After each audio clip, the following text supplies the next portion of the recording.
Fala aí, pessoal, tudo bem? Que alegria estar aqui de novo para mais um Plenicast, o podcast da Plenitude. E hoje estou aqui do lado do meu irmão, do Hugo, eu, Diogo. Estamos aqui empolgados hoje para o papo que nós vamos ter aqui. Nós temos trabalhado para o podcast crescer, para o canal crescer, Amém. Porque nós temos feito conteúdos aqui muito abençoadores. Pessoas têm assistido o podcast, tem devocionais também no nosso canal e têm sido abençoados por esses podcasts. Eu tenho certeza que hoje não vai ser diferente. O que eu quero pedir para você é aquilo que eu sempre tenho pedido aqui todo começo de podcast. Se você puder curtir esse vídeo, se você puder compartilhar esse vídeo com mais pessoas, se você puder se inscrever no nosso canal, vai nos ajudar muito para que o nosso conteúdo se torne relevante e que mais pessoas, para que isso possa chegar a mais pessoas. Então, se você pode, quer, deseja ser um canal de bênção para nós, faz isso aí que vai nos ajudar bastante. Amém. Amém? E hoje nós temos aqui um convidado muito especial. Eu já vou falar dele, mas ele tem um livro muito especial, muito especial, que é o Palavras que Transformam. E olha só, quer ser transformado por boas palavras? Fica aí hoje, hein? Boa dica, hein? Pastor Cacau Marques, seja muito bem-vindo. Ou pros íntimos é Cacau Marques, né? Pros normais é Carlos Marques, tá bom? O pastor é casado com a Natália, é pastor na Igreja Batista Vida Nova em Nova Odessa. É formado em História pela Universidade Estadual de Campinas, Unicamp, e é professor também docente. Seja muito bem-vindo aqui, pastor. Bem-vindo, pastor. Obrigado, é um prazer estar aqui com vocês e obrigado a todo mundo aí que está assistindo. E tamo aí. Estava falando do pastor antes de começar aqui, né, nos bastidores, é o mesmo nome da nossa igreja, né? Igreja Batista Vida Nova. Aí, descobriu mais uma coisa também. Mais uma coisa em comum. Não, tem uma coisa em comum, quem faz aniversário no mesmo dia. No mesmo dia, 15 tá vendo? de março, os caras de março é top, né? Mas você falou que os íntimos me chamam de Cacau, na verdade todo mundo me chama de Cacau, viu? Eu mesmo só descobri que meu nome não era Cacau quando eu já tinha uma certa idade, né? Então, já vem de... desde o berço, né? De criança. Desde criança, então tá tranquilo. Legal. Pastor, bem de começar o papo, eu não perguntei isso antes, mas fiquei curioso agora, quero te perguntar, como começou a sua vida com Cristo? Quando você já nasceu num berço evangélico, igual todo mundo fala, né? Ou se converteu no meio do caminho? Eu sou filho de pastor, né? Isso. Meu pai é pastor batista. Meu avô, pai dele era pastor batista também. Sou a terceira geração de pastor batista. Então é uma família muito, muito envolvida com a igreja, muito evangélica mesmo, né? Quando eu nasci, meu pai estava no seminário. Então, minha primeira casa foi o seminário, porque meu pai morava no seminário, né? Então, minha primeira casa foi o seminário. Legal. Então, eu tô no seminário até hoje. Então, nunca saí de casa. Não era o mesmo seminário, mas eu... Então, assim, eu sempre tive essa vivência com igreja, né? Mas tem um momento que você tem um encontro pessoal com Jesus Cristo, né? Não tem como... ter só essa transmissão cultural da fé, né? Tem que ser um encontro verdadeiro e pessoal com Jesus. E isso aconteceu comigo, né? De uma maneira mais branda, não tão chocante quanto aqueles testemunhos, né? E tal. Só que eu fui tendo experiências com Deus na minha vida, né? Então, se a minha conversão foi algo assim quase que natural, de estar naquele ambiente e concordar com aquilo e crer de fato daquela maneira que eu tinha aprendido, houve uma grande transformação na minha vida já mais pra frente, quando eu tinha ali perto de 20 anos ali. Ali foi quando eu tive uma experiência com Jesus muito profunda mesmo, né? De um preenchimento do espírito mesmo na minha vida, né? E eu me lembro bem assim, né? Que é uma grande marca da minha trajetória, num acampamento com a igreja ali, participando e de fato envolvido na organização do acampamento. Não fui preparado para isso, fui para trabalhar, né? E no final fui muito tocado por Deus ali, tocado pelo Espírito Santo, transformado assim a olhar as coisas de uma outra maneira, né? A olhar para a fé a partir de um relacionamento pessoal e verdadeiro com Deus, né? Porque eu me lembro que naquela época a impressão que eu tive assim foi que, de repente, tudo aquilo que parecia ser uma série de cerimônias que eu realizava dominicalmente na minha vida, né? Tomou um sentido de um encontro. Não, peraí, Deus estava aqui nesse lugar. Algo pessoal. É algo pessoal. E isso mudou muito minha perspectiva. Hoje, eu nunca fiz muito essa narrativa na minha vida. E hoje, quando eu olho para trás, eu penso que quase todas as minhas preocupações com a fé, inclusive no pastoreio, são os de resgatar essa questão de que a nossa vida com Deus é um relacionamento pessoal. Mesmo quando eu acho que eu tô pensando em outra coisa, quando eu paro um pouquinho e falo, não, ainda tô trabalhando o mesmo tema, ainda é a importância de a gente não transformar Deus num personagem, não transformar Deus num código moral, não transformar Deus em qualquer coisa que não seja realmente a pessoa perfeita e maravilhosa que Ele é. Então, esse momento foi a grande transformação da minha vida. Depois eu tive meu chamado pro seminário e tal, que aí foi outros desenvolvimentos, né? Mas isso foi muito marcante, assim. E você tinha quantos anos? Desculpa de te cortar, mas você tinha quantos anos, pastor? Quando você teve esse encontro no acampamento? Foi uns 20 anos, assim, já. Já tava ali. Já tinha tirado carta, perto dos 20, já. Foi mais ou menos por aí. 19, 20 anos, mais ou menos isso. É que de Gênesis a Apocalipse, nosso Deus é um Deus pessoal, né? É um Deus de relacionamento. Exatamente. E às vezes as pessoas veem o Deus da Bíblia muito distante delas, como ele está lá no trono, bem alto, bem longe daqui, mas se esquecem que ele está dentro de nós. Está dentro de nós, na verdade. Né? Então o relacionamento é pessoal. E assim, tem a questão da distância, da gente imaginar Deus assim, distante, que causa um efeito. E na verdade, na minha vida, o problema não era tão esse. Eu orava sempre, eu falava de Deus. Sim, normal, né? Mas faltava a percepção de como Deus não eram os conceitos que eu tinha. Entendeu? Sim. Para dar uma maneira mais clara, eu acho, de explicar. Eu acho que eu sabia sobre Deus, mas eu tinha dificuldade de conhecer Deus, entendeu? Sim. Esse também é um processo. Eu tive outra experiência. Eu falei para vocês que eu tinha uma crise de fé no seminário, né? Sim. E ali foi um outro reforço desse tema e tal, né? Mas nesse momento anterior, esse saber sobre Deus, conhecer sobre Deus, não era o suficiente em termos da minha experiência com Ele. E esse negócio da fé é muito cerebral, né? A gente tem os conhecimentos e tal, mas a compreensão de que ele tem um relacionamento é uma outra coisa, né? Exatamente. Então, assim, eu não achava que Deus estava longe, mas parecia que Deus era muito rarefeito. Está muito presente, mas está muito, sabe? Despersonalizado. Sim. Despersonalizado. E essa compreensão de um relacionamento pessoal com Ele é algo muito importante. Muito marcante para mim, inclusive, em tudo que eu vou fazer, assim. Me ajuda muito no ministério. Por exemplo, quando a ansiedade do ministério bate, né? Eu penso, não, mas Deus está aqui, né? Deus não é um conceito esperando que eu corresponda a Ele. Deus é uma pessoa ativa na igreja. Ele ama a igreja mais do que eu. Sim, exatamente. Eu não amo a igreja tanto quanto Deus ama a igreja. Eu amo a minha igreja muito, mas Deus ama muito mais. Ele está muito mais envolvido em que as coisas deem certo do que eu mesmo, porque eu não tenho a capacidade de estar envolvido tanto quanto Ele está. Isso me leva a confiar nele e não tomá-lo só como uma ideia, né? Que pastor tem muito isso. O pastor sobe no púlpito e prega a graça.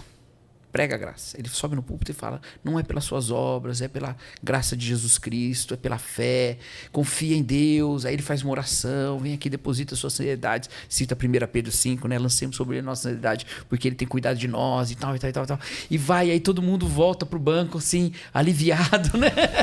E aí vai para casa, lavei a alma, coloquei aos pés do Senhor. E aí o pastor vai para casa pensando assim, será que eu preguei bem hoje? Será que foi suficiente? Será que o pessoal não tá preocupado? Pergunta para a esposa aí, como foi? Entendeu? Ele prega a graça, mas ele se justifica pelas obras. Não a sua salvação, sim. mas o seu ministério.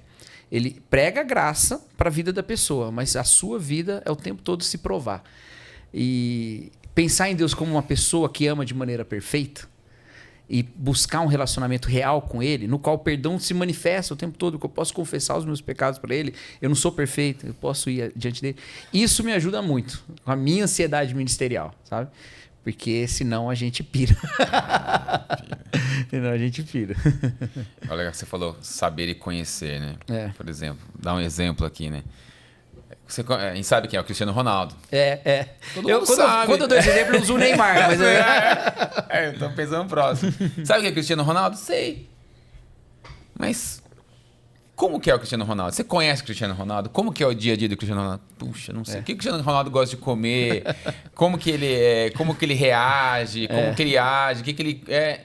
Cara, isso é o conhecer. Exatamente, Meu pastor, ele sempre conta uma história. de que ele foi numa casa visitar uma irmã da igreja e ele chegou para bater um papo, ela não era convertida ainda, e ela falou, ele perguntou, você conhece a Deus? Falou, eu conheço. Aí ele, relógio, então me fale tudo o que você sabe sobre Deus. Aí sabe o que a mulher falou? Deus é tudo. Acabou, resumiu. Aí ele falou assim, tem tempo ainda, continua. Não continua. Mas isso é interessante. Porque se a gente pode encontrar Deus mesmo, para conhecê-lo, de uma maneira diferente de como eu conheço o Neymar ou o Cristiano Ronaldo, conhecer a ele, não saber sobre ele, né? A gente tem que se perguntar onde é que ele está. Onde é que eu vou encontrá-lo, né? E obviamente que a revelação de Deus a gente encontra em Jesus Cristo, né? Mas esse encontrar-se com Deus em Jesus Cristo tem a ver com a vida de Cristo em nós, né? Tem a ver com a nossa união com Cristo, que a gente vê no Novo Testamento sendo dito, né? De sermos o corpo unido à cabeça, que é Cristo. E quando a gente olha a Escritura e a gente pensa assim, qual que é o ambiente onde eu encontro Deus, né? Tem um texto que eu acho que a gente não costuma usar muito para falar sobre isso, porque é o Salmo 23. O Salmo 23, a gente sempre pensa nele como um salmo sobre a provisão de Deus, né? E a gente começa lá, o Senhor é o meu pastor e nada me faltará, então pronto, né? E aí você pode ler esse salmo assim, o Senhor é o meu pastor e nada me faltará. Então o Senhor é o meu pastor e tudo que eu precisar ele vai me dar. Essa é uma maneira de ver, né? Uma outra maneira de ver é, o Senhor é o meu pastor e nada me faltará porque eu saberei ter contentamento quando me faltar alguma coisa. Então não vai me fazer falta porque eu me contentarei naquele momento. Que é o jeito mais piedoso. Que aí você olha lá, o apóstolo Paulo falando, né? Tudo eu posso naquele que fortalece, né? Então eu sei passar necessidade e tal. Mas eu acho que a questão ali ainda é outra. Olhando o Salmo todo. Porque o Salmo fala, o Senhor é o meu pastor e nada me faltará. E depois ele vai falando de várias situações. Ele vai olhando a situação dos pastos verdejantes, que está bem alimentado, das águas tranquilas. Mas ele também fala do vale da sombra da morte. Sim. Em que algo falta, o que não falta é o pastor. Então não é só nada me faltará porque eu vou aprender a ser zen sobre as faltas. Nada me faltará porque Deus nunca me faltará. Exato. Então eu sempre estarei com Deus. Então isso nos leva a querer se aprofundar nesse conhecimento de Deus mesmo. Só que quando você olha o Salmo 23, o que você vê nele? Você vê uma afirmação sobre o cuidado de Deus e uma série de situações depois.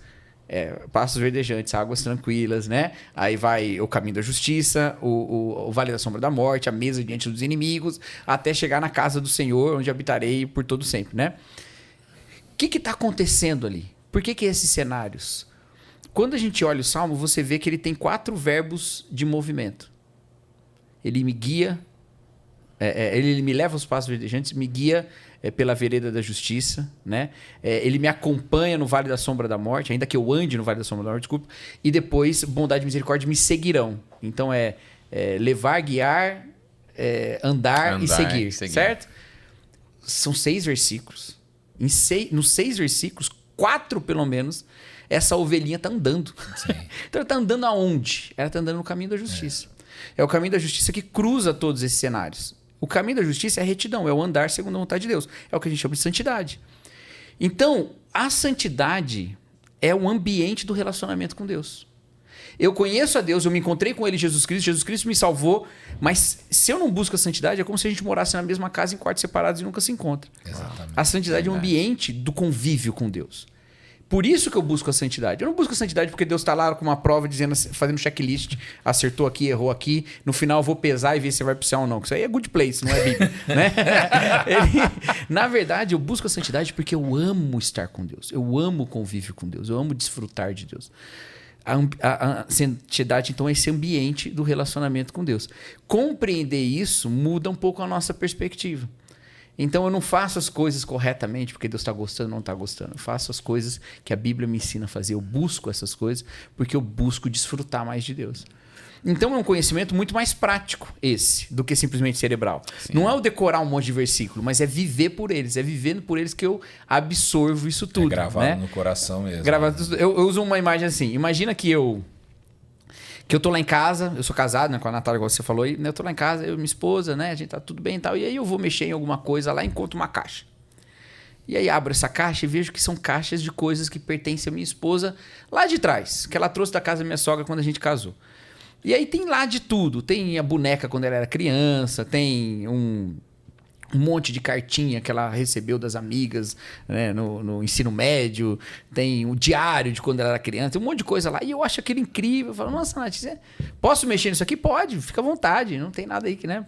Lê aí, mexe com tudo. E aí eu começo a ler. E quanto mais eu vou lendo ali as coisas dela, o diário, as cartas e tal, mais eu vou me encantando, eu vou ficando abismado. Nossa, que legal, que incrível e tal, que maravilhoso e tal. Muito legal, né? Sim. Vou me apaixonando mais ainda. Sim. Só que imagina que eu fico tão encantado em mexer com essa caixa que eu nunca mais falo com a minha esposa. Eu fico o tempo todo ali. Eu acordo cedinho, já vou pra caixa. Quando eu tô caindo de sono, eu vou pra cama. Depois eu acordo de novo, vou pra... E eu nunca mais falo com ela. É isso que o crente faz. Quando ele está o tempo todo só querendo adquirir conhecimento, só querendo adquirir teologia, só querendo adquirir um monte de coisa, mas não vive um relacionamento com Deus. Bom. De fato, ele está se apaixonando por uma coisa real. E de fato é muito bom. Sim. É muito bom eu conhecer mais a minha esposa, mas o fim de conhecê-la é estar mais num convívio mais profundo e mais apaixonado por ela. E não o contrário. E eu perdi essa perspectiva um pouco na minha história de vida. E Deus falou, opa, você está esquecendo de mim, volta para cá. Onde que está isso aí? Está na santidade, e uma santidade que é baseada numa espiritualidade, numa devoção real, numa meditação na palavra de Deus verdadeira, como a gente aprende também no Salmo dos Dois Caminhos, Salmo 1, né? Meditar na lei do Senhor de dia e de noite, para andar no caminho da justiça. E não para meditar para saber mais, para ganhar gincana bíblica, para fazer podcast ou qualquer coisa do tipo, né? Porque senão você pode estar com a vida destruída, sem conhecer a Deus de verdade, e enchendo sua cabeça de um monte de coisa, né? E isso não é suficiente, né? Ninguém conhecia mais a Escritura no tempo de Jesus do que os fariseus. Exatamente. E ainda assim Jesus fala para eles que eles leem a Escritura achando que estão encontrando a vida, mas na verdade não estão indo na direção dele, né?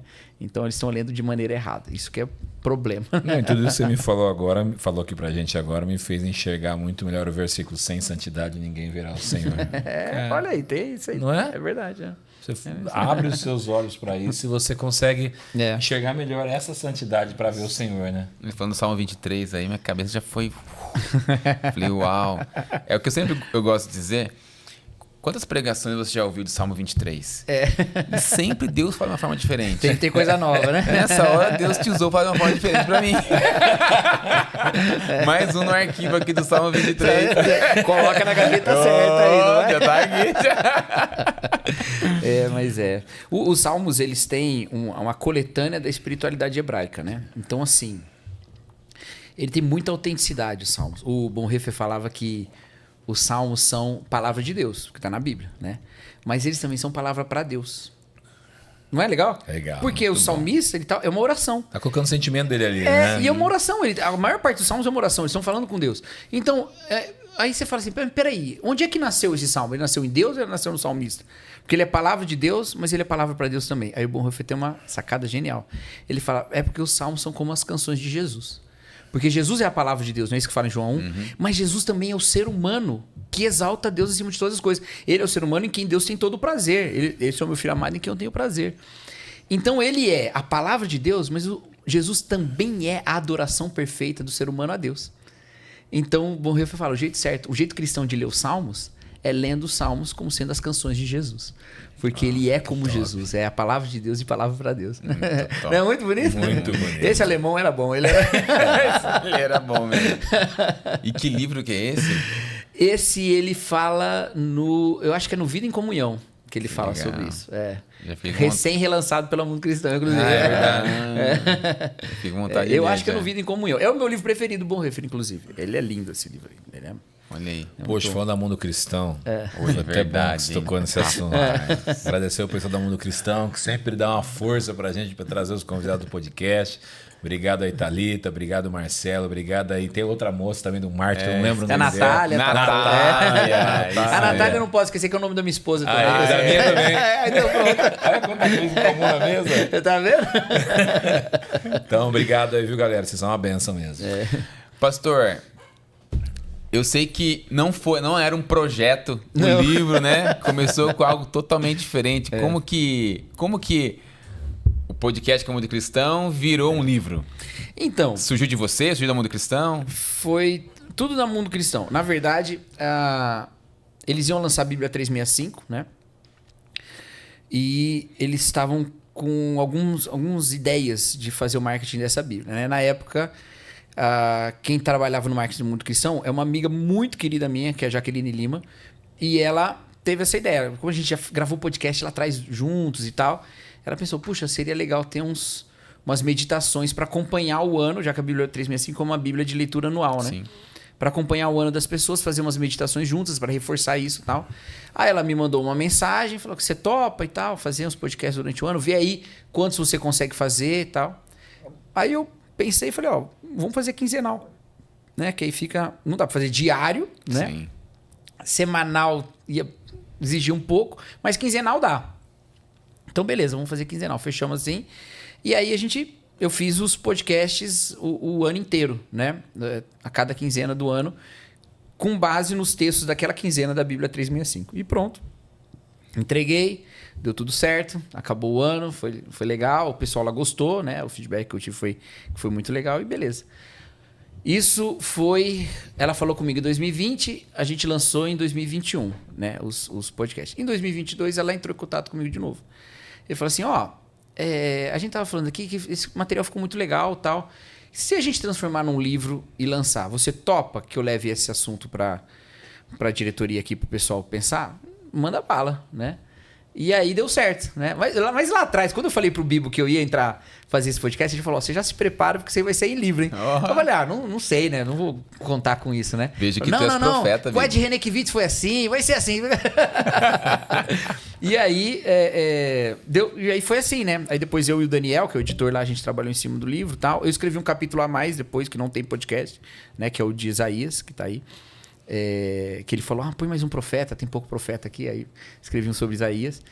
E aí terminou com esse livro aí, né? E eu fico muito orgulhoso, muito feliz. Não, muito bom. E muito feliz com a oportunidade que o Mundo Cristão deu também, né? Porque na gravação do podcast eles me deram, assim, carta branca. Nunca ninguém mexeu total. em nada. Quem editou também foi meu amigo Daniel Saski. Ele e a Jaqueline, a gente trabalhou junto lá atrás. Então, foi tudo entre amigos, assim. E o Mundo Cristão confiou. Manda lá. Foi muito legal. E o que eu achei muito interessante do livro, pastor, primeira obra, mas já começou, que a gente fala, com o pé direito já, né? Começou bem, muito bom o livro. Você comunica os livros da Bíblia de uma forma assim muito, muito lúdica para as pessoas que são os novos convertidos. Tem tido feedback de novos convertidos que estão lendo o livro, estão entendendo melhor os textos bíblicos através do seu livro?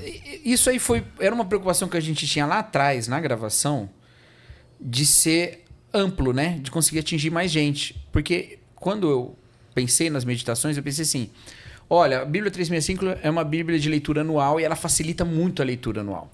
Ela vem muito organizadinha, tudo ali certinho e tal. Então é possível que algumas pessoas que vão lê-la lerão a Bíblia inteira pela primeira vez na vida. Então eu não vou contar que elas saibam tudo. E outra preocupação que eu tive também foi, apesar de eu fazer meditações em textos específicos, eu preciso dar o contexto geral. Sim. Já Já que é quinzenal, o meu jeito de ajudar vai ser esse. Dando um contexto geral do livro que ajuda ela a entender algumas coisas e tal, né? Já que ela possivelmente não ia ter tempo de ler e também acompanhar uma introdução ao Antigo Testamento, um comentário, né? Sim. Então eu falei, eu vou ajudar fazendo isso, com uma mídia diferente de uma mídia impressa, dar um panorama que aí ajuda nessa leitura. E aí, acabou que no final... Então assim, minha ideia era ser o mais amplo possível, não contar com muito conhecimento prévio e dar um panorama geral em cada passagem. E acabou que ficou com essa característica de ser mais acessível, né? De clarear um pouco, facilitado um pouco, né? E eu fiquei feliz com isso, né? De ter essa possibilidade. E as pessoas têm, de fato, dado esse feedback. Olha, tá muito bom para compreender e tal, né? Mas tem gente também de mais tempo de conhecimento da Bíblia que fala, puxa, nisso aqui eu nunca pensei, né? Não, tem umas Você coisas tem uma também luz que eu nunca aqui. pensei. Tem. Que nem quando o senhor fala no livro, cara, na criação, primeiro capítulo, todas as coisas Deus criou com a palavra. Mas o homem, ele criou com a mão. Eu falei, cara, tipo assim, sempre viu como criação, mas nunca pensei por esse lado. E até te faço uma pergunta, que às vezes é uma pergunta que muitos novos convertidos eles têm. Quando Deus diz, criamos o homem à nossa imagem e semelhança. As pessoas perguntam o que é imagem e semelhança de Deus? O que é, Paulo? O que é a imagem e semelhança? E é muito legal essa pergunta, porque as pessoas realmente elas têm essa preocupação de fazer. E a primeira interpretação sempre é, quando você lê assim na sequência, Deus tem uma figura parecida com a nossa. Né? Sempre a ideia é essa, né? A primeira ideia, né? Mas aí a gente meio que fala, não, beleza, é um detalhe saber isso na Bíblia, é um detalhe. Eu posso conhecer o resto da Bíblia sem resolver essa questão. E não é verdade. Ela é muito importante, na verdade, né? Imagem e semelhança, ela tem algumas leituras na história da interpretação bíblica. Tem a leitura da aparência física também, mas essa a gente tem mais dificuldade, porque a Bíblia fala que Deus é espírito, sim, Jesus fala que o espírito não tem ossos nem carne, né? Então, tomar assim Deus como sendo antropomórfico parece mais paganismo, uma vez que a gente não deveria nem atribuir imagem nenhuma a Deus, né? Então não seria isso especificamente. Outras são as capacidades que a gente partilha com Deus.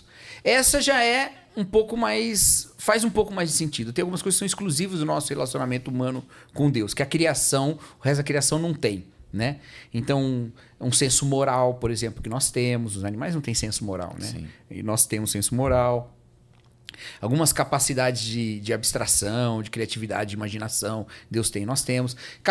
Outras capacidades morais também, como o amor, misericórdia, essas coisas todas podem estar nisso também. Mas, no contexto do mundo antigo, especialmente dessa região em que a Bíblia foi escrita e tal, essa ideia de imagem e semelhança tem a ver mais com aquilo que os imperadores faziam no passado. Então, na Mesopotâmia, por exemplo, você tinha cidades independentes, certo? As cidades sumérias eram independentes e tal. Num determinado momento, algumas dessas cidades que ficaram maiores começaram a dominar outras. E a gente sabe disso de algumas delas. A Babilônia, mais famosa, sim, né? Saiu dominando outras. Só que naquela época não tinha internet, não tinha TV, não tinha... Né? A notícia não corria rápido. Não corria. Para você avisar o outro que agora era o outro que mandava lá, você tinha que fazer alguma coisa, né? Era muito analfabetismo também, né? Então os imperadores colocavam suas imagens em algumas coisas. A moeda é uma coisa que a gente sabe bem, que inclusive deu problema em Roma na época do Júlio César, né? Colocar o rosto na moeda. Mas lá atrás, uma das coisas que eles faziam era colocar estátuas suas do imperador nas cidades conquistadas, para marcar agora que ele era a autoridade lá. Essa é uma interpretação mais histórica, mas que tem um fim teológico, do que seria imagem e semelhança. O ser humano sobre a Terra estaria representando o reino de Deus sobre todo o universo. Entendeu? Por isso que o texto que fala de fazer com imagem e semelhança, ele continua dizendo, domine ele sobre os peixes do mar, sobre os animais da terra, sobre os animais que se rastreiam pela terra, sobre as aves do céu. É sobre domínio, é sobre governo, entendeu? Então o ser humano tem imagem e semelhança porque Deus o coloca na terra como sendo um representante da sua autoridade sobre a terra. Por isso que o ser humano deveria dominar a Terra, mas dominar em nome de Deus, não dominar do jeito que a gente domina. Sim. Destruindo a natureza, né? Tomando os recursos para nós e deixando outras pessoas passando fome. Isso aí tá errado. Era para dominar segundo a vontade de Deus. É isso que ele fala para Adão, inclusive, né? Para você aí, eu vou te colocar no jardim para você cultivar e guardar, né? Então essa é a ideia era guardar, mas também era cultivar, também era dominar a Terra em nome de Deus. O ser humano, quando peca, ele basicamente é essa estátua tomando vida e resolvendo que ela é que é o imperador agora daquela cidade, entendeu? É o ser humano falando, não, eu não represento o governo de ninguém mais, eu é que governo, entendeu? É como se me represento. Eu me represento. Quando ele levanta uma plaquinha, Deus não me representa, ou eu não represento Deus, sei lá qual é que é. Aí ele pega e ele passa a governar em nome de si mesmo. Só que a gente já tem um problema, porque a Bíblia fala que quando o ser humano toma do fruto, ele toma para ser como Deus, né? E de fato isso acontece, tá? A serpente não mentiu nesse ponto. Quando ela fala assim, se vocês comerem, vocês serão como Deus. Depois Deus fala no capítulo 3, o ser humano agora é como um de nós. Sim. Conhecedores do bem e do mal. Só que aí você tem dois. Você tem o homem e a mulher. Já deu problema aí. Porque se é para ter um que governa essa cidade chamada Terra, mas você já tem dois. Então já deu problema, porque um vai querer dominar o outro. Sim. É por isso que dos efeitos... É por isso que as nossas esposas brigam tanto com a gente. Também, então. E por isso que a gente briga com ela. É por isso que o versículo 16 lá do capítulo 3 de Gênesis fala que um dos efeitos do pecado é o seu desejo será para o seu marido e ele te dominará. É muito interessante isso, porque a gente lê e não entende o que significa o seu desejo será para o seu marido. É a mesma estrutura que está no capítulo seguinte, capítulo 4, quando Deus fala para Caim: o desejo do pecado será contra ti, mas cabe a ti dominá-lo. As palavras desejo, domínio e o sufixo que tem ali, que é uma preposiçãozinha em hebraico, que está traduzido no capítulo 4 para contra, são as mesmas 3 palavras do capítulo 3. Só que no capítulo 3 a gente fala: o seu desejo será para o seu marido. E no capítulo 4 fala: o desejo do pecado será contra ti. Mas afinal, é para ou contra? A interpretação melhor desse texto é: o seu desejo será o desejo de dominá-lo. E ele te dominará. A mulher vai tentar dominar o homem vai tentar dominar a mulher. E no final das contas, o homem vai dominar. Não é porque Deus quer, é efeito do pecado. Sim, sim. Também não é para a mulher dominar, também é efeito do pecado. É que vocês vão querer ser os deuses da terra. E só pode ter um Deus. Lembra o que Deus tinha dito lá no capítulo 1? Terá uma imagem e semelhança, domine ele sobre as aves do céu, sobre os peixes do mar, sobre os animais da terra. E aí depois fala: ele te dominará. O primeiro efeito do pecado é que a gente passa a considerar o outro menos que humano. Porque era para os seres humanos dominarem as outras coisas. O primeiro efeito do pecado é considerar o outro uma coisa a ser dominada. E é isso que acontece. A mulher vai querer dominar o homem vai querer dominar a mulher, e o homem vai dominá-la. Possivelmente, né? O texto não fala. Possivelmente, por quê? Porque na força física, o homem pode trabalhar o medo de morrer. A mulher vai ter subjacente o medo de morrer. Sim. Diante dessa violência do homem. Ah, mas onde está isso? No capítulo seguinte, na genealogia de Caim, tem um cara chamado Lameque. Lameque é o primeiro homem a ter 2 mulheres. Ou seja, ele é o primeiro homem a tratar mulheres como coisas a serem acumuladas. Adão já tratou a Eva como coisa de uma certa forma, mas Lameque tratou como coisa a ser acumulada. Eu acumulo animal, eu acumulo terra, eu acumulo mulher. Ele acumula 2 mulheres. E Lameque é o assassino do assassino, ou, né, ele mata 2 pessoas e fala que a vingança para ele vai ser maior do que foi para Caim. Então parece ter uma relação de domínio do outro e domínio especificamente da mulher e a capacidade de matar. Entendeu? Parece que tem ali. Então, a gente resolveu se rebelar contra Deus, não assumir a nossa posição de imagem de Deus, de alguém que governa a terra em nome dele. Então tem um governo justo, um governo bom, um governo de partilhar para que ninguém tenha falta de nada, de se preocupar com a devastação e essas coisas. A gente não se preocupa com isso. A gente governa todas as coisas para nós mesmos e a gente ainda acha que tem que governar o outro, tem que dominar o outro. No começo, aí, Eva, o bicho pega. No começo, Eva tinha até um certo protagonismo. Depois Eva some.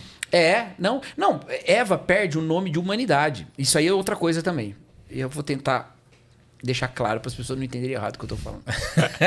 Olha só. No capítulo 1 de Gênesis, quando fala lá no texto, façamos o homem a nossa imagem e semelhança, e depois diz, criou, pois, Deus o homem a sua imagem e semelhança. A palavra homem ali não é homem, é humano, é Adão humano, né? Então fala, criou, pois, Deus o homem, criou, pois, Deus Adão a sua imagem e semelhança, a imagem de Deus o criou, homem e mulher o criou. Ou, na verdade, ali em hebraico é o macho e fêmea, né? São as palavras que são atribuídas a animais também. Então, Deus criou a humanidade com macho e fêmea. Quando você vai no capítulo 5 de Gênesis, que tem a genealogia de Sete, ele começa com Adão de novo.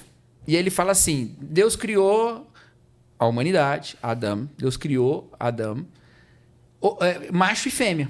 E os deu um nome, Adão. Ele deu o nome de Adão para quem? Segundo o capítulo 5 e segundo o capítulo 1.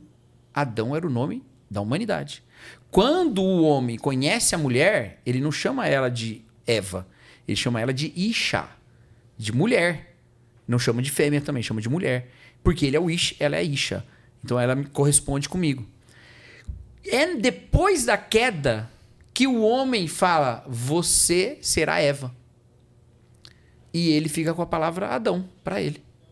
Alguns leem isso com uma maneira positiva. Puxa, né? O homem reconheceu nela o poder de dar vida, porque Eva significa vida, né? Mas eu acho que essa não é a melhor leitura. Eu acho que num capítulo de tragédia, ou num momento de tragédia em que o ser humano está fazendo tudo errado, não parece que a sua primeira ação ali vai ser uma ação boa. O que me parece que está acontecendo é que o homem rouba para si o título de humano. O que significaria porque que ele domina ela, porque ele trata ela como menos que humano. Ele falou, não, agora humano sou eu. Você é vida. É uma coisa boa? É, mas ainda assim você tem uma função da vida. Sim. Eu sou humano, eu não preciso fazer nada, eu sou humano. Mas você tem que fazer alguma coisa. Você tem que dar vida, entendeu? Você tem uma função. Isso é problemático, porque isso não acontece só na relação homem-mulher. Acontece também, o machismo tá aí e tal, né? Mas não é só na relação homem-mulher, é em vários tipos de relação. É em vários tipos de domínio. Vamos sempre lembrar. E nunca se esqueça quando você lê o Pentateuco. O Pentateuco é o texto de um povo que se libertou da escravidão. Então fala sobre domínio, sobre forçar alguém, sobre prender alguma coisa. Tudo isso é muito importante no Pentateuco. E Deus é a posição do faraó no Pentateuco. O faraó é o Deus que domina. Deus, Yahvé, é o Deus que liberta, né? Então, quando você olha a imagem de Deus como sendo representar o governo de Deus, e a primeira grito de independência em relação a Deus é eu tentar dominar você, eu tentar dominar minha esposa, tentar dominar o outro, isso vai me mostrar depois que o caminho do reino de Deus não é esse. O caminho do reino de Deus é reconhecer de novo em Jesus Cristo, chamado em Colossenses de a imagem do Deus invisível, não é? Ele é a imagem de Deus. Reconhecer nele a imagem de Deus nesse sentido. Desse que é obediente até a morte, morte de cruz. Desse que quando vai falar do seu reino, ele fala, entre vocês, as autoridades são quem tem mais poder. Não, entre os homens, a autoridade... Mas entre vocês não será assim. Quem quiser ser o primeiro será o último. Quem quiser ser o maior será o menor. Por que o reino de Deus é o contrário? Por que o reino de Deus, o filho do homem não veio para ser servido, mas para servir e dar a sua vida? Por que é o contrário? É o contrário porque era para ser assim desde o início. Ninguém se considerando Deus. Todo mundo se submetendo. Todo mundo pensando no outro. Então Paulo vai olhar e vai dizer, olha, Jesus, sendo Deus, não julgou ser igual a Deus algo que deveria pegar-se. Quem julgou que ser igual a Deus era algo que deveria se apegar? Adão. Adão julgou. Jesus não. Ele esvaziou-se a si mesmo, tomando forma de servo, foi obediente até a morte e morte de cruz. Então é esse contrário. Tem de vós a mesma atitude que teve Jesus Cristo. Esse é o caminho do reino. O nosso caminho não é o de dominar o outro. Não é o de dominar o outro nem em nome de Deus. Mas é de nos submeter ao reino de Deus. Submetendo-nos ao reino de Deus, a gente reencontra a plenitude da imagem de Deus. Quando o homem pecou, ele não perdeu a imagem de Deus. Em Gênesis 9, quando Deus vai falar com Moisés, com Noé, desculpa. Quando Deus vai falar com Noé, é dois que ficaram vagando pelas águas, né? Em momentos diferentes da vida. Um adulto, outro bebê. Mas quando Deus vai falar com Noé, ele fala, olha, não é para um derramar o sangue do outro, porque no ser humano está a imagem de Deus. Então a gente não perdeu a imagem de Deus. Todo ser humano, absolutamente todo ser humano tem a imagem de Deus. Mas nem todo ser humano reconhece essa identidade. Todo ser humano que não reconhece essa identidade é como uma estátua que tenta ganhar vida e se rebelar do seu imperador. Todo ser humano que reconhece essa identidade sabe que a sua vontade é que o reino de Deus se manifeste. É que a justiça de Deus se manifeste. É que a vontade de Deus seja feita. Então, é isso que acontece conosco em Cristo. Nós reconhecemos a nossa identidade como imagem de Deus. Então, a gente reconhece a autoridade de Deus. Então, a gente se submete. Então, eu preciso dominar mais ninguém. Isso tem efeitos em todo lugar. Mas, como eu sou pastor, tem efeito na igreja. Sim. Se Jesus falou que o reino não é quem tem mais autoridade que domina, por que o pastor é tão obcecado com a autoridade, gente? O pastor tem que ser obcecado, entre aspas, né? Palavrinha meio feia, mas com serviço. Sim. Com serviço, Exato. com servir o outro, entendeu? E assim, eu sou um pastor que tá muito na internet, que publicou um livro, que não muito menos do que muita gente, mas assim, Tem uma exposição. tem uma exposição. Sim. Se eu tomar isso como o centro da minha vocação, eu posso ser uma bênção, não tem problema, mas não é pastor mais. O centro da minha vocação é estar com as pessoas. Exato. Entendeu? É estar ali. É a Com comunhão as com a ovelhas. igreja. É estar ali com as ovelhas, estar ali com as pessoas. E isso é compreendendo essa questão do reino. É essa inversão. Porque, na verdade, a gente é que está num paradigma invertido. O normal é Deus acima de todo mundo. Mas a gente inverteu isso. E a gente coloca a gente mesmo na posição de rei. Aí, cara, é receita. E os próprios humanos catástrofe. criam seus próprios ídolos, né? Os próprios humanos. E sempre é uma maneira de idolatrar a si. É bem complexo isso. Porque você fala assim, não é. Tantas religiões aí, as pessoas são privadas de coisas que são boas. E é verdade, são coisas que elas querem. Tantas religiões, elas querem aquilo, elas desejam aquilo. E elas criaram um ídolo que proíbe elas justamente de fazer o que elas querem. Então elas não estão servindo a elas mesmas. Não, elas estão. Porque elas estão, de uma certa maneira, repetindo sacrifícios para os ídolos. Só que agora o sacrifício é a sua vontade. Ela faz o sacrifício da sua vontade para esse ídolo porque ela acredita que dessa maneira ela está alcançando alguma coisa. Mas quando a gente reconhece o sacrifício em Jesus, a gente entrega a nossa vontade a Deus, não para que a gente assim seja justificado, porque a gente já foi em Cristo, mas porque a gente sabe que a nossa vontade, ela nos desvia do que seria a justiça. Então a gente busca a vontade de Deus. O Bonhoeffer, de novo, falando dele de novo, esse é no Ética, esse aqui eu lembro bem.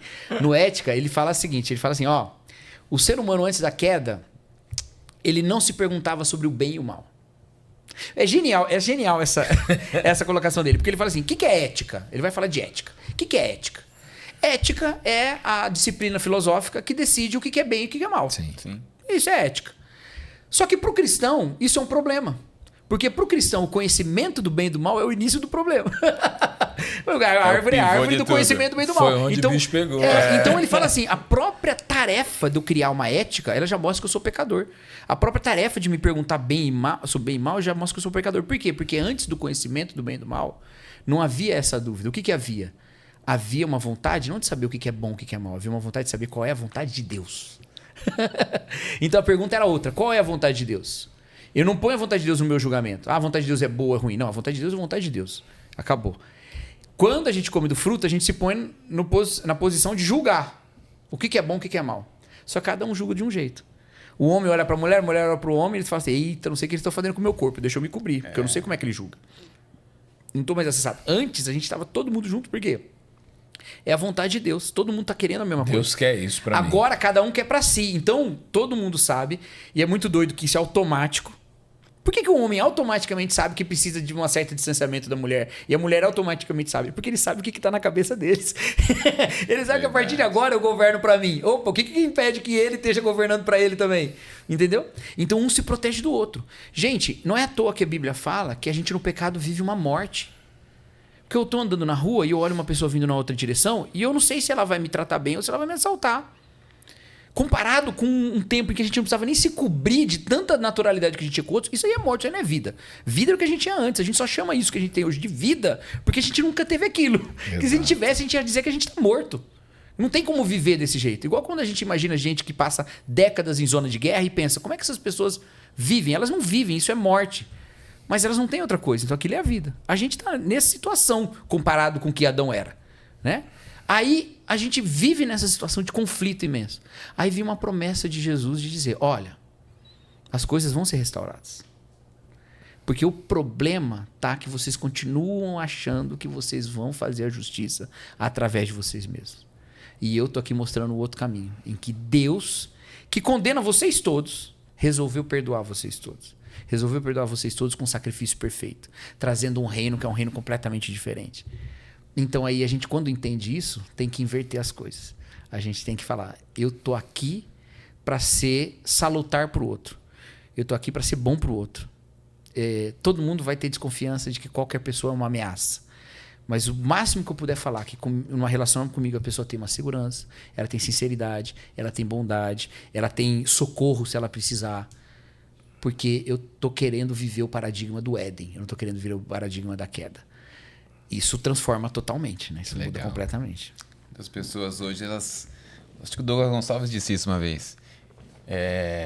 As pessoas têm a tendência em sempre desconfiar primeiro do que confiar. Ah, tá vindo uma pessoa aqui perto de mim, eu desconfio que ele vai fazer alguma coisa para mim. Não confio que ele vai me fazer o bem, mas sempre desconfio. É diferente. Agora imagina isso antes da queda. A pessoa tá vindo.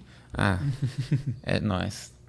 Estamos juntos, estamos no mesmo time. A gente faz a mesma vontade de Deus. Que impera aqui é a vontade de Deus. E depois da queda a gente já não vê mais isso. É algo que a nossa mente é limitada a pensar, porque a gente não sabe o que é isso. Mas sabe, olha só que coisa doida. Em Efésios, Paulo fala assim, rogo-vos, pois eu, prisioneiro do Senhor, que andeis de modo digno da vocação que fosse chamado. Né? Aí você lê esse texto, fala assim, o que é isso? Minha vocação, sei lá, ser professor. Então, não é isso que Paulo está falando. Quando você volta no capítulo 1, ele fala que ele ora para que os efésios tenham os olhos iluminados pela grandeza da vocação da esperança. E no próprio capítulo 4, Paulo fala que nós somos chamados em uma esperança da nossa vocação. Em Efésios, vocação não é o meu dom, ainda que tenha uma relação com dom depois no capítulo 4. E por isso que confunde um pouco. Mas em Efésios, a vocação que Paulo fala é o chamado para a salvação. Porque vocação significa chamado, né? É o chamado para a salvação. Ou seja, anda de modo digno como quem sabe que vai para o céu. Entendeu? E aí ele começa a falar de unidade. Ele fala pra gente suportar uns aos outros e tal. E ele começa a falar de unidade, porque nós temos um só Deus, um só batismo, uma só fé, uma só esperança da nossa vocação. Blá, blá, blá, e vai falando tudo que a gente é um só. Por que ele vai trazer o céu quando ele vai falar, ou a esperança da salvação, quando ele vai falar de unidade? É porque a morte nos separa. A morte nos separa. Olha, de novo, lembra que eu falei que o domínio se baseia muito no medo da morte? Sim. Né? É o que você vai ver em seguida. Por que as pessoas começam a se unir depois da queda? Antes da queda elas se unem porque elas se reconhecem como parte do mesmo povo. É todo mundo ser humano. Depois da queda, as pessoas se começam a unir por uma série de outras coisas, especialmente por causa da morte. Por que eu formo uma tribo? Porque tem outra tribo. Sim. Entendeu? Porque quando eu tô sozinho, todo mundo é meu inimigo. Mas se eu tô em 2, pelo menos um não é meu inimigo. Se eu tô em 3... Então, na verdade, a gente cria laços que são coisas boas porque tem muita maldade, ok? A maior exemplo disso é a Torre de Babel.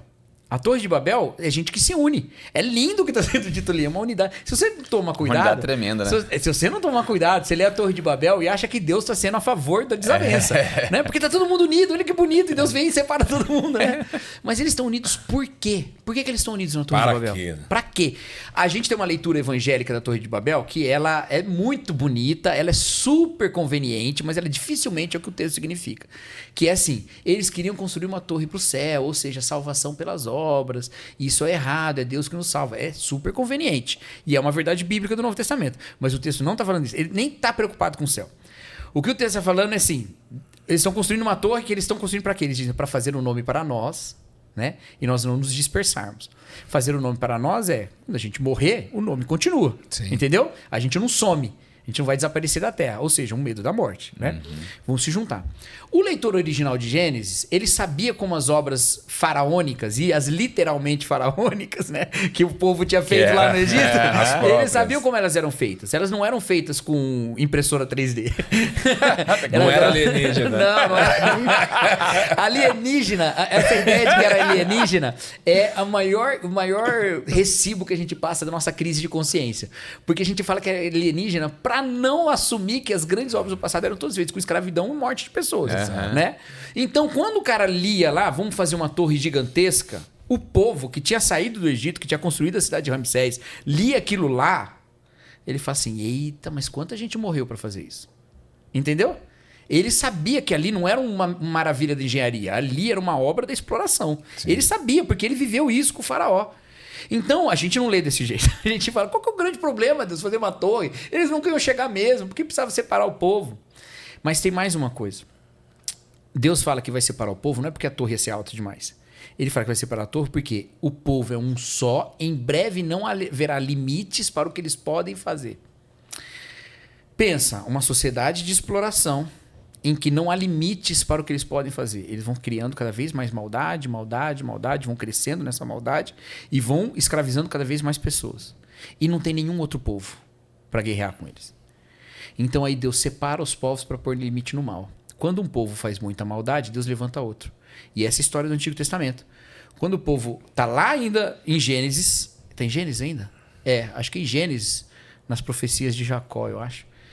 Está sendo dito lá, se vocês ficarem fora e tal, e demorarem para voltar, enquanto não se completa a maldade dos amorreus. Ou seja, aquela pergunta que a gente faz, por que o povo, quando volta para o Egito, faz aquela matança, volta para a Palestina, faz aquela matança, né? Volta para Canaã, faz a matança? Porque Deus esperou subir a maldade dos amorreus.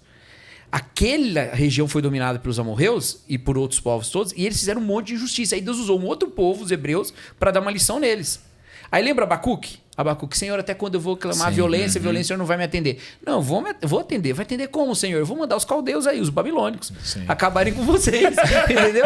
É isso a história do Antigo Testamento todo. Lembra lá, os babilônicos, Daniel lá na corte, aparece o dedo escrevendo, Daniel fala, olha, os persas e os medos vão vir aí e vão separar o povo de vocês. Por quê? Porque é o outro povo para acabar com a maldade deles. Essa é toda a história do Antigo Testamento. É um povo pondo limite na maldade de outro povo. É isso que Deus fez na Torre de Babel. Entendeu? Além do que, Torre de Babel para nós soa como uma terra mítica, né? Mas para o leitor original de Gênesis era a Babilônia. Ele sabia que era a Babilônia. E a Babilônia era a capital de um império que explorava. Entendeu? Então, quando olha a morte me faz criar uma torre para que o meu nome não suma. Aí, com isso, eu me imponho sobre os outros, porque se eu não me impor, eu vou morrer. Então eu me uno com algumas pessoas e as outras todas eu exploro, eu guerreio, eu arrebento. Aí vem Jesus e fala assim, você não precisa temer a morte mais.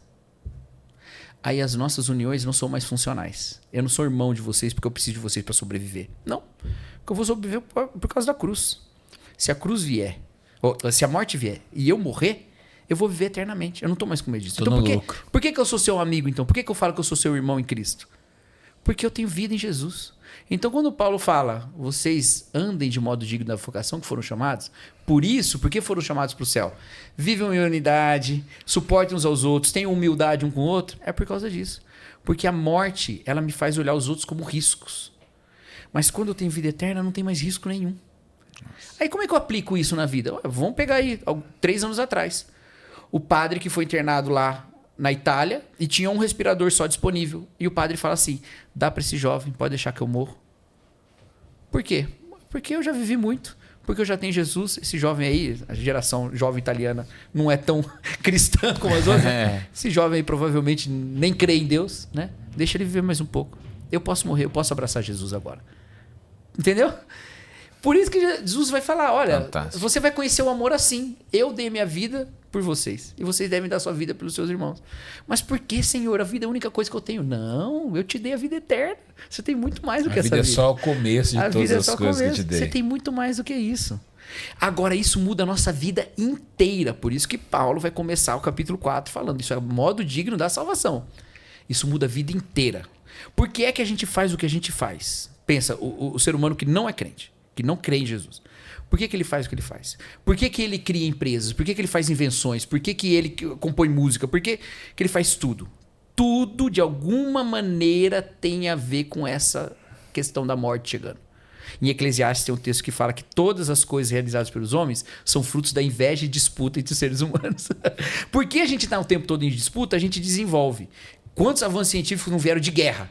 Exato. Porque a gente está tretando, sim, a gente avança a ciência. Aí depois dominar sobre o outro. Você já pensou por que a gente olha o céu e fica meio assim com o céu? Fala, cara, eu não sei se o céu vai ser tão legal. Quando a gente é criança, a gente pensa assim, não sei se o céu vai ser tão legal. Pô, ficar lá parado, né? Por que a gente acha... por que a gente acha... fazer? Por que a gente acha que o céu é parado? A gente acha que o céu é parado porque a gente acostumou com a morte como dinamizador da vida. Então eu faço o que eu faço, tudo que eu faço porque um dia eu vou morrer. Então eu vou fazer. A gente põe a morte como fim. E como dinamizador. Eu tenho que fazer antes de morrer. Sim. Até filho eu faço porque eu vou morrer, o filho continua.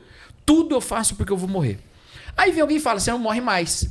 Aí você pensa, bom, se no céu eu não vou morrer, pra que eu vou trabalhar? É isso mesmo. Pra que eu vou inventar coisa? Pra que eu vou criar? Pra que eu vou plantar? Pra que eu vou...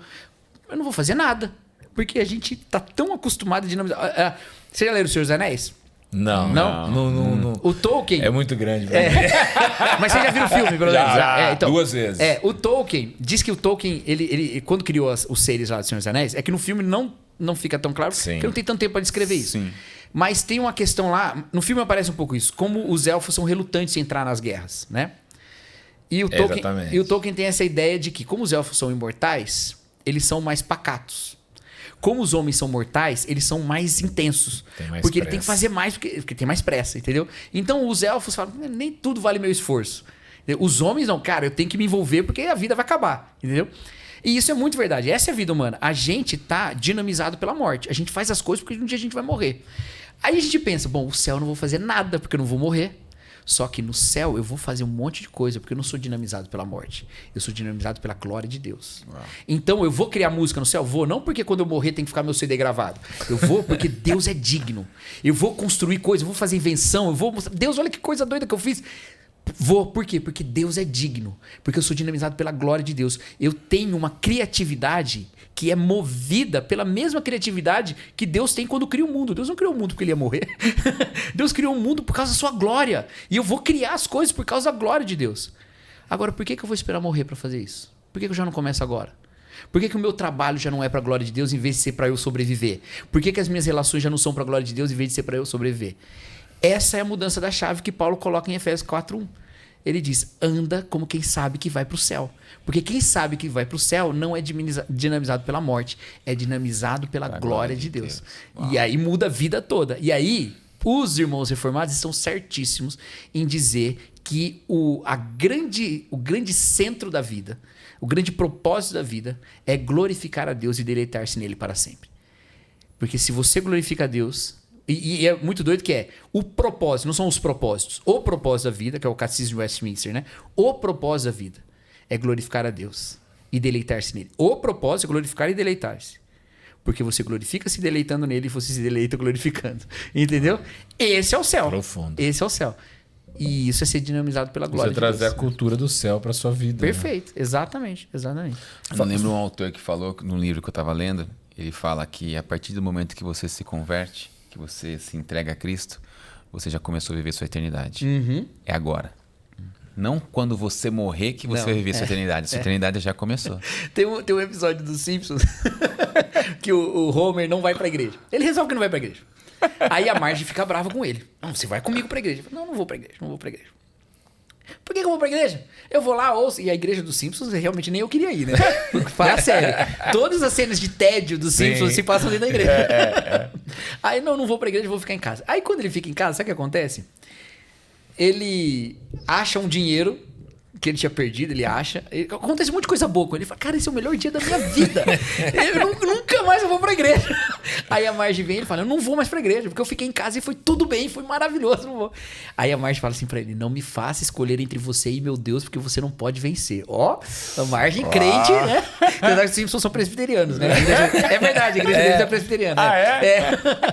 Aí, beleza. Só que aí vai passando um monte de coisa, eu não me lembro direito do episódio, eu sei que no final... O Homer resolve que vai pra igreja e tudo certo. E aí, depois, a última cena é o Homer com Deus. Andando no céu, assim. Ele tem um sonho com Deus antes. E aí aparece de novo isso. Ele com Deus, ele tem um sonho e ele tá lá com Deus. E aí ele tá com Deus fazendo um monte de pergunta, né? Um monte de pergunta pra Deus, tal. E aí uma pergunta que ele faz é... Deus, qual o sentido da vida? Aí Deus fala assim, isso eu não posso te dizer. Aí, mas por que você não pode dizer? Porque você vai descobrir quando morrer. Porque no final a gente acha isso. Que a gente só vai começar a eternidade, o sentido da vida, quando morrer. Quando na verdade é o contrário. É essa cultura de céu invadindo a vida terrena. Entendeu? É ser formado pelo futuro em vez de ser formado pelo passado. Tem um teólogo alemão também. Hoje eu tô com os alemães na cabeça, né? Desde 2014 eu tô com os alemães na cabeça. Aquele 7-1 no mês passado. Até hoje não desceu, né? Mas tem um teólogo alemão chamado Moltmann, que ele fala assim: a relação causal da nossa vida, ela não é do passado pro futuro. Ela também é do futuro pro passado. A gente não é formado só pelo que ficou para trás, a gente é formado pelo que está na frente. Ele tem uma ideia muito doida, que é muito legal e influente na teologia, mas muito doida, de que o que está acontecendo é que a igreja está caminhando no tempo e Deus, a essência de Deus é futuro, porque Deus já está lá no futuro. Então ele está vindo encontrar com a gente no tempo, entendeu? O encontro da igreja com o reino. Então o que está acontecendo? O reino está se adensando. Ele está ficando cada vez mais denso. É como se como uma transição de vídeo, entendeu? Em que a imagem, a primeira imagem toda densa e a outra toda transparente. Aí ela vai se... Entendeu? Sim. É como isso. A imagem do reino eterno tá ficando cada vez mais densa e a imagem da realidade tá ficando cada vez mais rarefeita, né? Essa invasão do reino de Deus na Terra. Essa é a ideia dele. E ainda que seja super filosófico, ele tem vários desdobramentos isso, mas uma coisa é a realidade. A maneira como eu penso sobre essa minha esperança, e se eu de fato deposito a minha maior esperança na eternidade, hoje eu sou mais formado pelo futuro do que pelo passado. Se eu entendo que a minha vida é muito mais composta da eternidade futura, porque esses tempos da Terra são muito curtos, sim, mas a eternidade é eterna, Então vale muito mais a pena viver por essa realidade futura do que achar que tudo que me forma são os 39 anos que eu vivi até agora. Entendeu? Então, essa é uma ideia muito legal de pensar. A eternidade já começou, porque eu já me encontrei com Jesus. Eu já me encontrei com o céu. Efésios mesmo, né? Fala que nós já estamos assentados com Cristo nas regiões celestiais. Nós já estamos. Eu estou sentado aqui nessa cadeira. Não é o céu isso aqui, tá, gente? A gente não. É legal, mas eu aqui estou. tudo vai dar certo. Mas espiritualmente. Isso é muito melhor. Aqui tá bom, tá? Não vou dizer que não tá, né? Mas assim, eu já estou espiritualmente, já que eu estou unido a Cristo, né? Eu já estou espiritualmente assentado com Cristo nas regiões celestiais. Quando ele sentou lá, eu sentei com ele. Então a eternidade já começou de fato. E se ela já começou, o que é que me pauta mais? E aí, é o conceito mais básico de evangelicalismo, né? Eu sou formado pelo mundo ou pelo céu, né? É nesse sentido. São as coisas efêmeras dessa vida que pautam como eu vivo ou são as coisas eternas de Deus? Aí que as coisas vão mudando de figura, né? Dá pra pensar muito sobre Dá. isso. Dá pra ser até mais abstrato. A gente tava falando sobre a Torre de Babel e passou um negócio pela minha mente, acabei não falando na hora. Mas a gente via essa unidade do povo na Torre de Babel para construir uma torre, e essa união deles, até mesmo na fala, permitiu que fosse praticada essa maldade. Hoje a gente vê isso também, com a globalização, o mundo conectado pela internet, e com isso, um patrocínio muito maior da maldade também. Torres de Babel sendo construídas. Né? O lance é, para que a gente se une, como você perguntou antes, né? A unidade humana, ela não é puramente boa. O fato de seres humanos estarem unidos não significa que ali está vindo uma coisa boa, né? Quadrilhas se unem. Sim. Entendeu? A máfia se une. Com termos, inclusive, que a gente usa na igreja. Família, né? Mas para pegar outra coisa, o discurso nazista era um discurso de unidade nacional. Sim. Entendeu? Mas era pro mal, né? Então, o lance é que as nossas relações, elas são ou pautadas pela morte ou pautadas por Deus. Nós devemos ser unidos porque somos unidos a Jesus Cristo. E aí, eu digo o seguinte... Nós já somos unidos a Jesus Cristo. Eu vou ter que citar ele de novo, não vai ter jeito. Pode ser. O alemão. No Vida em Comunhão, de novo o alemão que eu mais citei. O último deixa ele de lado que eu já citei o que ele queria dele. Mas o Bonhoeffer, ele fala que a unidade cristã era uma dádiva de Deus. Toda comunhão é uma dádiva de Deus. Toda comunhão cristã é uma dádiva de Deus. Ou seja, a comunhão que nós temos não é porque a gente é gente boa. E nem é porque a gente tem o mesmo conceito teológico, porque a gente é evangélico, porque a gente pensa do mesmo jeito. É porque Deus fez isso. Se eu brigar com você e não olhar mais na sua cara e falar, eu não quero nem encontrar eles lá, eu não quero... ainda assim, se a gente de fato crê em Jesus, a gente está unido em Jesus Cristo. É um problema? É um pecado? Eu tenho que resolver isso? Tenho. Não é para eu ficar segurando pecado. Sim. Mas a nossa união com Cristo, ela é uma realidade mística. Ela é uma obra concretizada por Jesus na cruz e na ressurreição.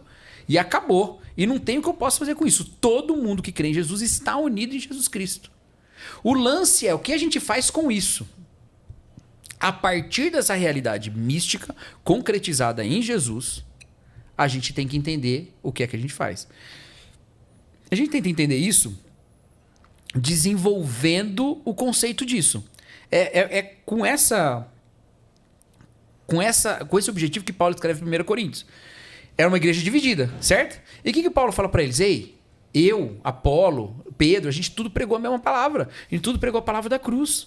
Vocês estão carnais, ele fala no capítulo 3. Vocês estão carnais. Por quê? Porque se há divisão de vocês, não significa que vocês estão carnais. E carnal, para Paulo, significa colocar qualquer fé sua em alguma coisa que não seja Jesus. Eles estavam colocando a fé nos homens, em Paulo, Pedro, em Apolo, Sim. né? Então vocês estão sendo carnais, porque se há divisão é porque vocês são carnais. Porque se vocês fossem espirituais não teria divisão, certo? Então Paulo está falando isso. Vocês têm que entender essa realidade espiritual, a realidade da unidade com Cristo, que a gente está unido com Cristo. Ele vai desenvolver isso em vários momentos aí na carta, na primeira carta aos Coríntios. Ele vai falar disso de várias maneiras diferentes. Mas um jeito muito claro que ele vai falar é na ceia. Por que é um problema na ceia eles estarem tomando a ceia tudo zoado, lá no capítulo 11? Por que eles estão cada um uma hora, não espera o outro. Porque eles não estão celebrando o sentido da ceia. Ou seja, eles estão ignorando o que de fato a ceia fala. O que é a ceia? Bom, eu sou batista, vocês são batistas também. Para nós, a ceia é o memorial da morte de Cristo, certo? Sim. Mas isso não é o suficiente. Porque se a gente colocar aqui nessa TV agora o Paixão de Cristo do Mel Gibson, eu vou lembrar da morte de Cristo. Né? Se a gente cantar aqui, eu sei que foi pago um alto preço, a gente vai lembrar da morte de Cristo. Não é só lembrar. A ceia é uma celebração que é o memorial. Tá? Ela é uma celebração que os símbolos têm um significado. Eu como do pão. Eu bebo do cálice. Quando eu como do pão, eu me faço um com o pão. O pão deixa de ser uma coisa fora de mim e passa a ser parte de mim. Eu bebo do cálice. Quando eu bebo aquele fruto da videira, ele deixa de ser uma coisa fora de mim, ele passa a ser parte de mim. Eu vou absorver aqueles nutrientes. A morte de Cristo me uniu com o corpo de Cristo. Por isso que quando eu celebro a ceia, eu tenho que pensar se a minha vida corresponde ou não corresponde à vida de Jesus. Esse é o conceito de santidade de Paulo. O conceito de santidade de Paulo não é cumprir um monte de pré-requisito. Santidade para ele é a vida de Cristo em nós. Crucificado com Jesus, vivo não mais eu, mas Cristo vive em mim. É a vida de Jesus. Mas quanto mais eu sou tomado por Jesus, mais eu tô santo. Sim. Porque a santidade dele imputada em mim, e não eu cumprindo uma meta. Jesus está lá na frente e estou tentando chegar nele. Não, ele é que está me invadindo com a sua vida. Então, quando eu como do pão e bebo do cálice, é isso que eu estou dizendo. Senhor, a minha vida agora é a vida de Jesus. A minha vida é a vida de corpo de Jesus. No meu corpo vive Jesus e eu faço parte do corpo de Jesus. Agora, se eu faço isso em pecado, eu estou dizendo, o pecado faz parte do corpo de Jesus. Por isso que ele fala, examine-se o homem a si mesmo. Sim.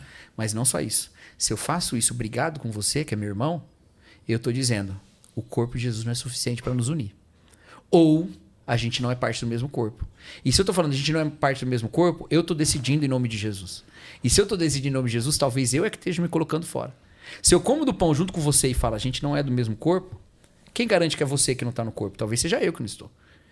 Quem come e bebe, sem discernir o corpo, sem compreender o corpo, come e bebe para a própria condenação. Por isso que você tem que se acertar com o seu irmão, por isso que você tem que pedir perdão pelos seus pecados, porque tem uma realidade da união com Cristo ali sendo celebrada. Aí a gente não faz nada disso, né? E a gente não confia na nossa união com Cristo, que é uma obra já dada.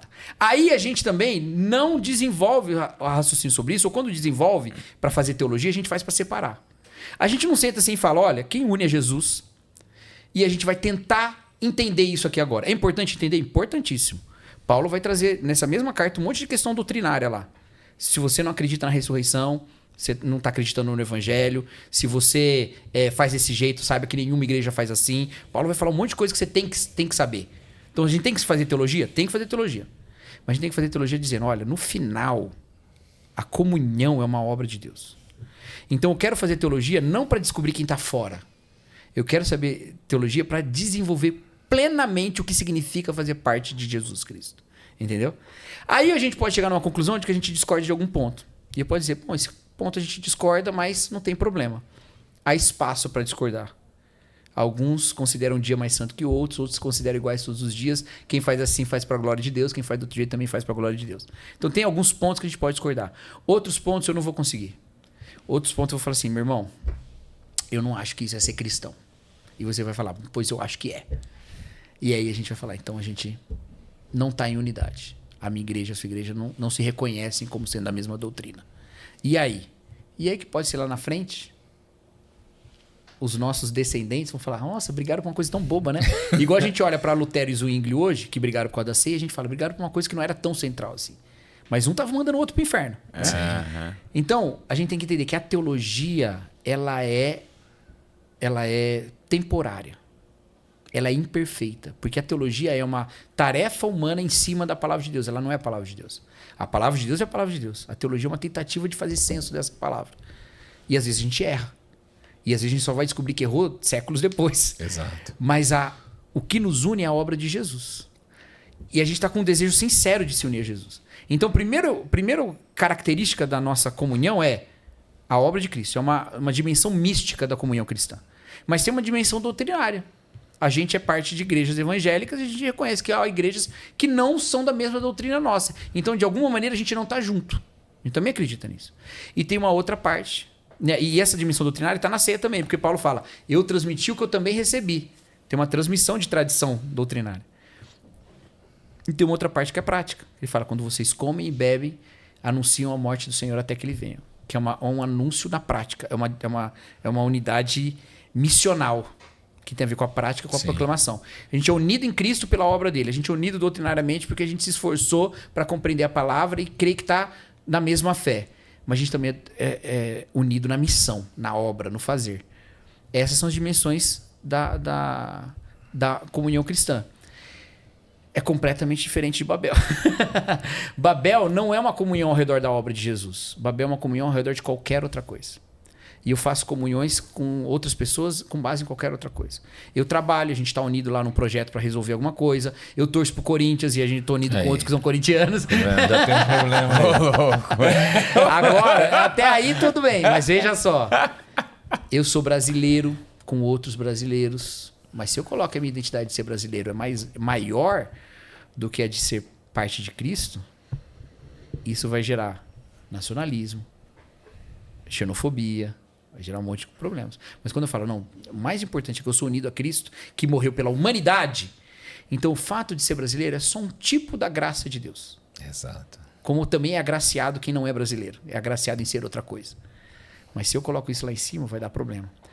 E o fato de eu tomar da ceia, junto com os meus irmãos americanos, argentinos, nigerianos, vietnamitas, seja o que for, de eu participar da ceia com esse povo todo, eu penso, existe uma identidade, uma unidade mais profunda da minha união com Cristo, que me une com todos esses irmãos. Homens, mulheres, brancos, negros, qualquer gente, ricos, pobres, todos participam do mesmo pão, porque todos são unidos ao mesmo Cristo. Então eu não vou poder romper com isso. Eu não vou poder virar racista, machista, xenófobo. Não posso. Não é por uma questão de ideologia, é por uma questão de fé na obra de Jesus. E você pode dizer, puxa, mas isso é uma aplicação muito moderna. Não, essa é a primeira aplicação do Evangelho. Quando lá no Concílio de Jerusalém, a igreja tem que decidir se o gentio tem que virar judeu para ser cristão ou não.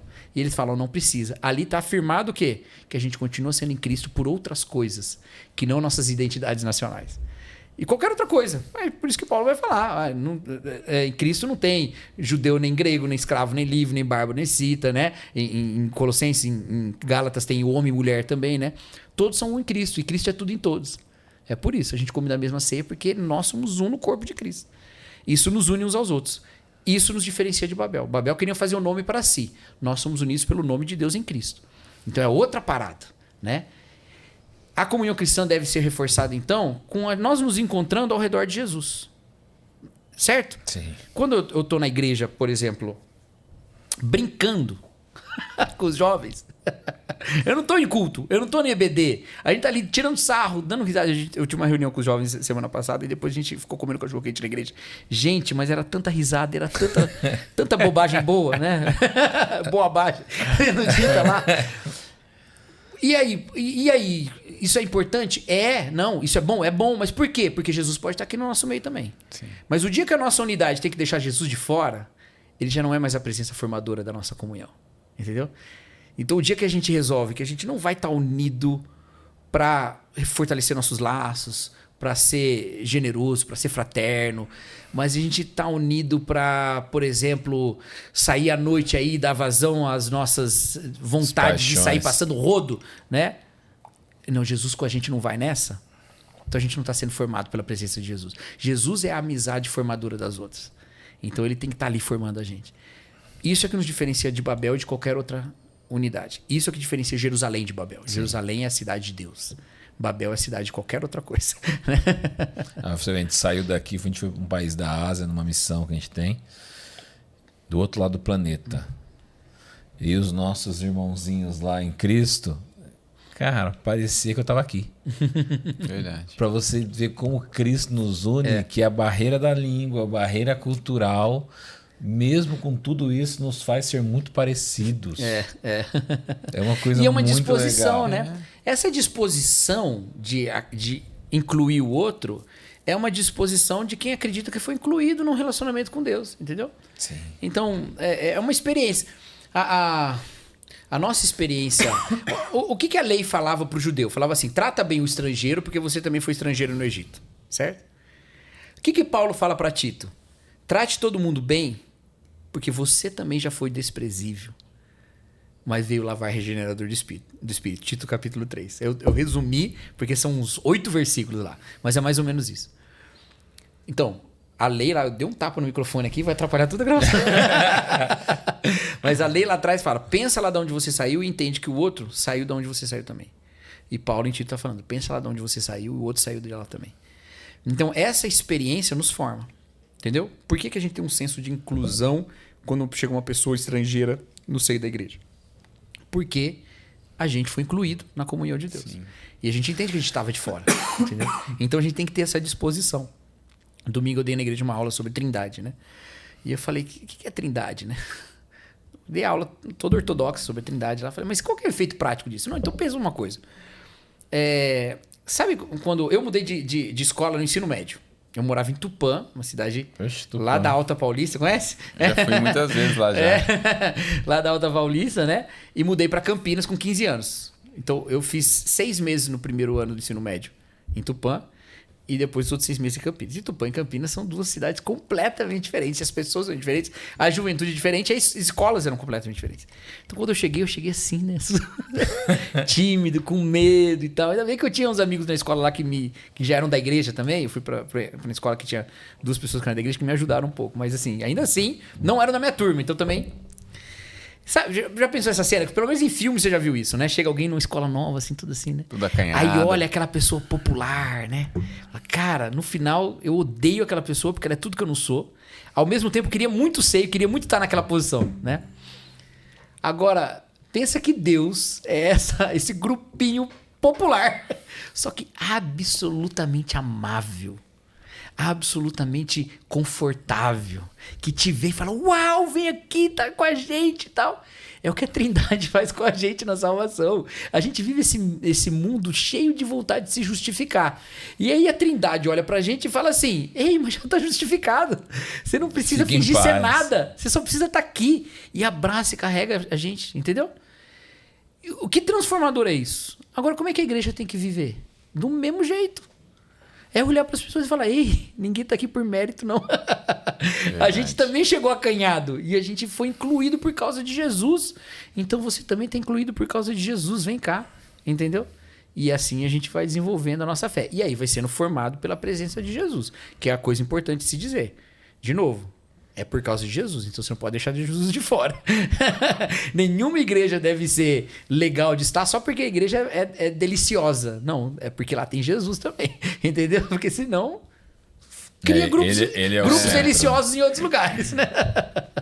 Ele é o centro. Ele é o centro. No vídeo Apocalipse 3:20, né? Jesus está à porta, né? Quem entrar na igreja não faz parte da igreja. Exatamente. Exatamente. A gente tem que deixar ele entrar na igreja. Tem que deixar ele entrar na igreja. Pastor, uma pergunta que também você faz no seu livro. É uma pergunta que as pessoas geralmente fazem bastante. É um ponto de interrogação. Eu coloquei exatamente como está no seu livro. O senhor colocou o seguinte: uma das grandes questões da humanidade, especialmente para os que creem em Deus, se Deus é bom, por que nós sofremos? Que aí você discorre o texto de Jó. Então, esse é o famoso problema do mal, a teodiceia, né? É um problema sério e é importante, inclusive na prática pastoral. A fé cristã tem uma resposta, mas as pessoas não costumam se satisfazer com ela e tudo bem. Ninguém é obrigado a satisfazer com quem não concorda. Mas eu acho ela profundamente satisfatória. A gente entende que a situação como o mundo está não é a situação justa por causa do pecado. Nós fazemos parte dessa injustiça, ao mesmo tempo que nós somos vítimas dela. É importante entender isso. A gente não é só parte da injustiça, a gente também é vítima da injustiça. Injustiça que a gente também comete. A gente comete injustiças, a gente sofre injustiças e o mundo é assim. E por mais que você tente ser correto e bom e fazer tudo o melhor que você puder, ainda assim o mundo vai continuar sendo injusto e ainda assim você continuará cometendo algumas injustiças. É ideal que você cometa o menos possível, mas você ainda vai cometer. E aí, a gente fica tentando encontrar explicação para o mal inexplicável. Porque quando o mal é explicável, a gente assume, né? Assume às vezes com raiva, né? Quando uma pessoa que você ama muito morre, se ela morreu porque alguém matou ela, Porque você fica com ódio, com raiva e tal, mas você tem explicação. E se ela morreu absolutamente inexplicável, você vai ficar com raiva de quem? Você até tem, porque uma das fases do luto é a raiva, né? Você vai ter raiva do universo. E se você crê em Deus, você vai ter raiva de Deus. Até você trabalhar isso também, entender que a morte faz parte desse processo todo. Não. Mas o mal inexplicável vem, e ele acontece. E o livro que vai falar sobre isso na Bíblia é Jó. Jó é o livro sobre o problema do mal por excelência na Bíblia. Jó faz parte de uma coletânea de livros da Bíblia que nós chamamos de literatura de sabedoria, ou literatura sapiencial, que é Jó, Provérbios e Eclesiastes. São os livros que reúnem a sabedoria hebraica. Tem muitos outros textos de sabedoria na Bíblia, inclusive em Salmos, em outros lugares, né? Mas esses 3 reúnem, eles são especificamente sobre sabedoria. A literatura de sabedoria ela é vinculada ao movimento de sabedoria em Israel, que seria muito mal falado, mas seria o equivalente ao movimento da filosofia na Grécia. Né? Na Grécia teve um movimento de filosofia, são pensadores e tal. Dentro da cultura hebraica você tinha um movimento de sabedoria. Não é a mesma coisa, não tem as mesmas preocupações, não tem os mesmos métodos, mas é mais ou menos isso. Assim como surgiu a filosofia um dia na Grécia, surgiu o movimento de sabedoria também entre os hebreus. Especialmente, assim, a gente localiza ao redor ali do período da monarquia, né? Já que Salomão é a grande figura e foi rei, né? E o movimento de sabedoria, a ideia é, vamos observar a vida e ver qual que é o melhor jeito de viver. O jeito mais feliz, o jeito mais próspero de viver. Vamos tentar viver do jeito mais próspero. Vamos olhar a vida e falar como é que é a melhor maneira de viver. Então, é isso que o livro de Provérbios faz. E ele faz afirmações muito contundentes. Se você fizer isso, vai dar tudo certo. Se você fizer isso, vai dar tudo errado. Né? Porque é uma parte do linguajar de Provérbios. Sim. É falar dessa maneira. Regras, método. São conselhos, mas a gente trabalha assim. Sim. A gente fala, ei, se você se você não for atento nesse negócio aqui do seu trabalho, vai dar esse problema aqui. Você vai ser mandado embora. Mas tem gente que não é atenta e não é mandado embora. E tem gente que é atenta e é mandado embora. Não é o ponto do dia, não é uma regra geral, falta. mas o jeito de a gente falar é geral. E Provérbios também é dito com esse linguajar geral. Tá? Por quê? Porque 90% das vezes vai dar certo. Sim. Mas tem 10% que não vai dar certo. E Jó e Eclesiastes são 2 livros sobre quando não dá certo. Entendeu? Porque algumas pessoas exageraram as aplicações de Provérbios. E olha, Provérbios guarda um espaço para o imponderável. Ele fala que o coração humano faz planos, mas é do Senhor que vem a resposta certa. Né? Então, ele sabe que o imponderável existe. Provérbios sabe disso. Mas teve gente que pegou essa sabedoria hebraica e levou às últimas consequências. Se eu fizer certo, vai dar tudo certo. Se eu fizer errado, vai dar errado. Sabe qual que é o problema disso? É que quando alguém sofria alguma coisa na vida, o sábio falava, peraí, vamos investigar o que é que deu errado. O que é que você fez de errado. Você é culpado de tudo que dá mal na sua vida. E não é verdade. Não é verdade. Quando uma pessoa está dando tudo errado na vida, tem pecado. E a gente faz isso na igreja direto. E tá errado, né? Tá errado. Aí, Jó vai fazer isso. Pega o homem mais justo de todos e dá tudo errado para ele. Mas a ideia não é que a gente faz errado a questão de Jó. A gente pega e vê uma pessoa, por exemplo, tem um diagnóstico ruim, né? Aí você fala, não, lembra de Jó. Isso pode ser Deus que te achou uma pessoa muito justa e fala, ele aguenta, né? Jó não é sobre isso, porque se Jó fosse sobre isso, no final tinha Deus diante do diabo falando, não falei, paga aí sua aposta, né? Não tem, o diabo some da história. Porque Jó não é sobre isso, o desfecho não tem nada a ver com o diabo. Porque é sobre a liberdade de Deus diante de um mundo. Jó tinha na mente dele uma ideia muito clara. Se quem faz o certo, dá tudo certo. Quem faz errado, dá errado. Então ele fazia tudo certo, mas ele não tinha certeza que os filhos dele faziam tudo que era certo.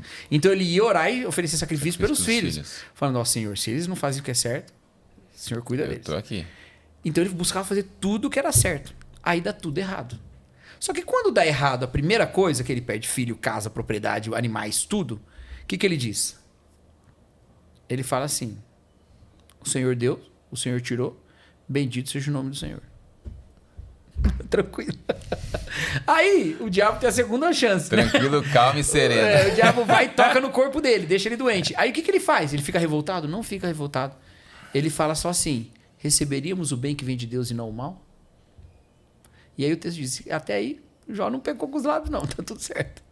Aí os amigos dele chegam. Aí ele fica com os amigos. Aí ele fica 7 dias em silêncio, só lamentando. No 7º dia, ele amaldiçoou o dia que ele morreu. O dia que ele nasceu, desculpa. O dia que ele nasceu. Ué, mas peraí. Ele perdeu tudo e não ficou revoltado. Ele ficou doente e não ficou revoltado. E depois, do nada, ele fica revoltado. O que aconteceu? O que aconteceu? É porque Jó não está angustiado pelas coisas que ele perdeu. Jó não está angustiado pela doença, pela saúde que ele perdeu. Jó está angustiado pelo Deus que ele perdeu. Em 7 dias ele ficou em silêncio, tentando entender o que aconteceu. E ele não entendeu. Aí ele falou, eu dou conta de perder tudo se for justo. Eu dou conta de ficar doente se for justo. Agora, eu não dou conta de ter um Deus que não é justo. E eu não consigo entender como é que Deus é justo nessa situação. Por que eu estou dizendo que foi isso que aconteceu com Jó? Porque o resto dos capítulos, todos é Jó lidando com isso. Sim. Então dá pra gente pensar muito bem que nesses 7 dias era nisso que ele ficou pensando. Entendeu? E depois ele verbalizou com os amigos dele. E os amigos dele seguiram aquela tendência. Alguma coisa tem. E Jó olha pra dentro dele e não tem. E não tem. A culpa é minha de alguma maneira. E não tem. Aí Deus se apresenta pra Jó. Aí quando ele se apresenta pra Jó, eu acho lindo, porque Deus não fala nada. Ele só pergunta. Ele fica perguntando, onde é que você estava quando eu fiz as estrelas lá e os filhos de Deus cantavam em meu nome? Eu cantava, onde é que eu estava? Eu não sei, eu não existia. Olha, você pode por acaso pescar o Leviatã, pegar um gancho no nariz dele lá? Eu não, claro que não, né? Deus só pergunta. E aí Jó fala, eu me preocupei com coisas grandiosas demais pra mim. Ele diz... bem sei que tudo podes e nenhum dos seus planos pode ser frustrados. Antes eu te conhecia só de ouvir, mas agora os meus olhos te veem. Eu me arrependo, me visto no pó de cinza, eu me quebranto aqui diante de você. Aí a gente entende, Jó entende que Deus não é simplesmente um sistema de resposta. Deus é uma pessoa. E se ele é uma pessoa livre. E ele pode fazer todas as coisas. E não é a gente que está na posição de questioná-lo. Então Jó entende isso. E aí a última coisa que ele precisava compreender. Agora ele compreende que Deus é justo, Deus é bom, Deus é misericordioso, Deus é poderoso e Deus é livre. E ele, como humano e criatura de Deus, ele deve entender que Deus é livre. E que Deus não deve ser culpado dessas coisas todas. Bom... Aí Deus devolve para ele todas as coisas. Aí as pessoas falam assim, mas não é um contrassenso? Jó entende isso e depois Deus devolve. Não acaba com a mensagem do livro? Não acaba, porque Deus tem um caráter bondoso. Você não podia não trazer o caráter bondoso para o livro e ficar faltando alguma coisa sobre Deus. E Deus é bondoso. E ele devolve as coisas, né, para Jó. Ele devolve não, ele restitui. Ele não devolve porque os filhos não tem como devolver. Sim, né? Mas ele restitui. Bom, mas aí, o que isso fala pra gente? Não, então quando a tristeza chegar, já era. Deus é livre, ele faz o que quiser. Mais ou menos. Mais ou menos. um ponto é verdade. Se eu ficar hoje doente com alguma coisa, eu não preciso olhar pra Deus e falar assim, Deus não gosta de mim, eu fiz algum pecado, a culpa é minha. A culpa é minha de alguma... Não preciso fazer isso. Porque eu sei que isso não tem nada a ver. Sim. Agora, eu tenho que entender essa mensagem de Jó com o resto da Bíblia. Que a gente não faz. Quem era Jó? Era o homem mais justo sobre toda a terra. E ele é o homem mais justo sobre toda a terra que sofreu injustamente. Essa é a mensagem. Ou essa é o plot, né? Quem é o homem mais justo que Jó? Jesus Cristo. Jesus é o homem mais justo que Jó. Jesus sofreu injustamente? Sofreu injustamente. Mas Jesus sofreu injustamente porque quis, para nos salvar. Sofreu injustamente como entrega por amor a nós. Ele se deu. Então, Jó tinha uma perplexidade. Eu não sei porque eu estou sofrendo. A pergunta de Jó é por quê? Por quê? Por quê? A pergunta de Jó não é até quando. Porque se Deus falar é porque você fez isso, para ele tá tranquilo. Só precisa do porquê, não precisa do até quando. A pergunta de Jó é por quê, Senhor? Por quê, Senhor? Por quê, Senhor? No final Deus falou por quê? Não falou por quê. Só falou, eu sou eu, rapaz. Fica na sua. E ele se contenta com isso. Tá bom. Tá ótimo. Jesus vai para a cruz, o justo pelos injustos. E quando eu olho para a cruz, eu não tenho a resposta também. Deus não fala para mim por quê. Mas Jesus levou para a cruz o meu pecado e na cruz eu não vejo a resposta, mas eu vejo o amor de Deus. Eu vejo que ele morreu por mim. Porque Jesus levou na cruz todos os pecados e levou também a perplexidade. Qual é a pergunta que Jesus faz na cruz? Por quê? Por que me abandonaste? Deus meu, por que me abandonaste? Jesus leva para a cruz os nossos pecados, a nossa dor, a nossa maldade, mas ele leva também a nossa perplexidade. E lá, ele não diz assim, é por isso, por isso, por isso. Na cruz, ele diz, eu te amo. Eu não sei por que eu estou sofrendo, mas eu sei que Deus me ama. Eu não sei por que eu estou enfrentando isso tudo, mas eu sei que Deus me ama. Eu não encontro na cruz uma resposta, mas eu encontro um amor. Isso para mim é suficiente. Porque se eu quiser dar resposta para cada pessoa que entra no meu gabinete com um problema, eu vou ser um consultor. Exato. Mas eu não vou ser um pastor. Como pastor, eu aponto para o pastor, que está escrito lá em Atos capítulo 20, né? Que comprou esse rebanho com seu próprio sangue. Né? Então eu digo isso. Eu não sei porquê, mas eu sei que Deus te ama. Eu sei que Ele não vai deixar de te amar. E nenhum problema que você passa, você pode dizer assim, isso é porque Deus me odeia. Ou isso é porque eu mereço. Ou isso... Não. Tudo é, Deus me ama. Eu sei que eu estou envolvido no amor dele. Voltamos lá no Salmo 23. O caminho da justiça passa pelo vale da sombra da morte. Mas é no vale da sombra da morte que ele repara na vara e no cajado. Tem aspectos de Deus que eu só vou descobrir na tribulação. Sim. E eu sei que ele está comigo. Então, quando eu estou passando a tribulação, eu falo assim, nossa, eu não sei o que está acontecendo, porque tem uma sombra da morte aqui. Eu não estou enxergando nada. Mas eu vejo Deus, eu sei que ele está comigo. Se eu sei que ele está comigo, tem alguma coisa para aprender ele aqui. Porque o Senhor é meu pastor, nada me faltará. A gente não pode esquecer que Jesus pede para que a gente tenha bom ânimo. A verdade é essa também, que nós teríamos as aflições, né? Não teria como fugir delas. É impossível que alguém viva e não passe por aflições. Exatamente. E esse texto também do bom ânimo é muito interessante, porque Jesus fala assim, no mundo tereis aflições, mas tem de bom ânimo, eu venci o mundo. Aí como que a gente entende? A gente entende assim, no mundo tereis aflições, tem de bom ânimo, eu venci o mundo, você pode vencer também. Exato. Mas não é isso que ele fala. Ele fala, no mundo tereis aflições, mas tem de bom ânimo, porque isso já foi vencido. Sim. Entendeu?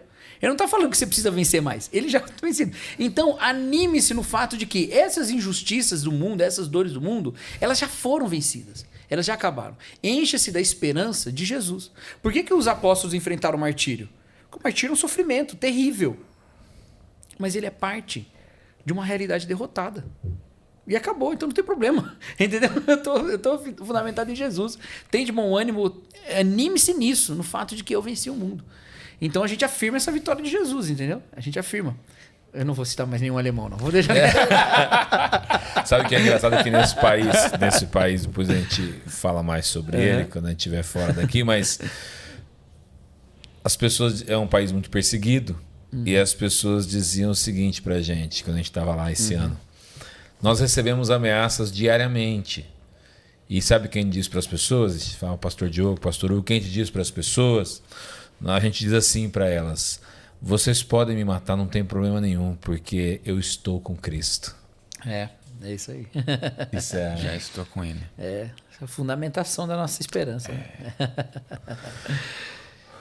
Que papo Meu bom. Deus, né? Por mim eu ficaria aqui até... Tem como ficar uma semana aqui não, pastor? 1h30 que a gente está conversando. Olha, já tudo isso. Tudo Passou tão isso rapidinho. Passa, né? Passou, voou. Por isso que a água acabou. Eu achei...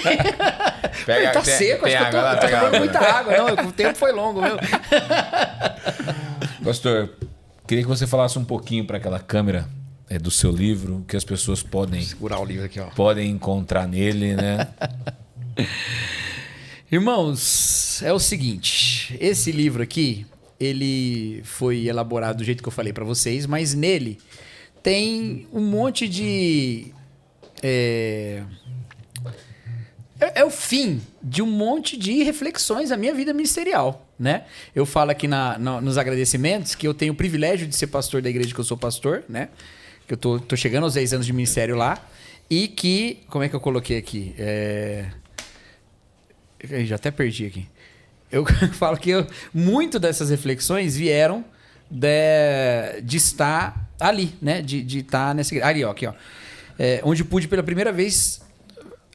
onde pude articular pela primeira vez a maior parte das reflexões presentes nessas páginas. Então,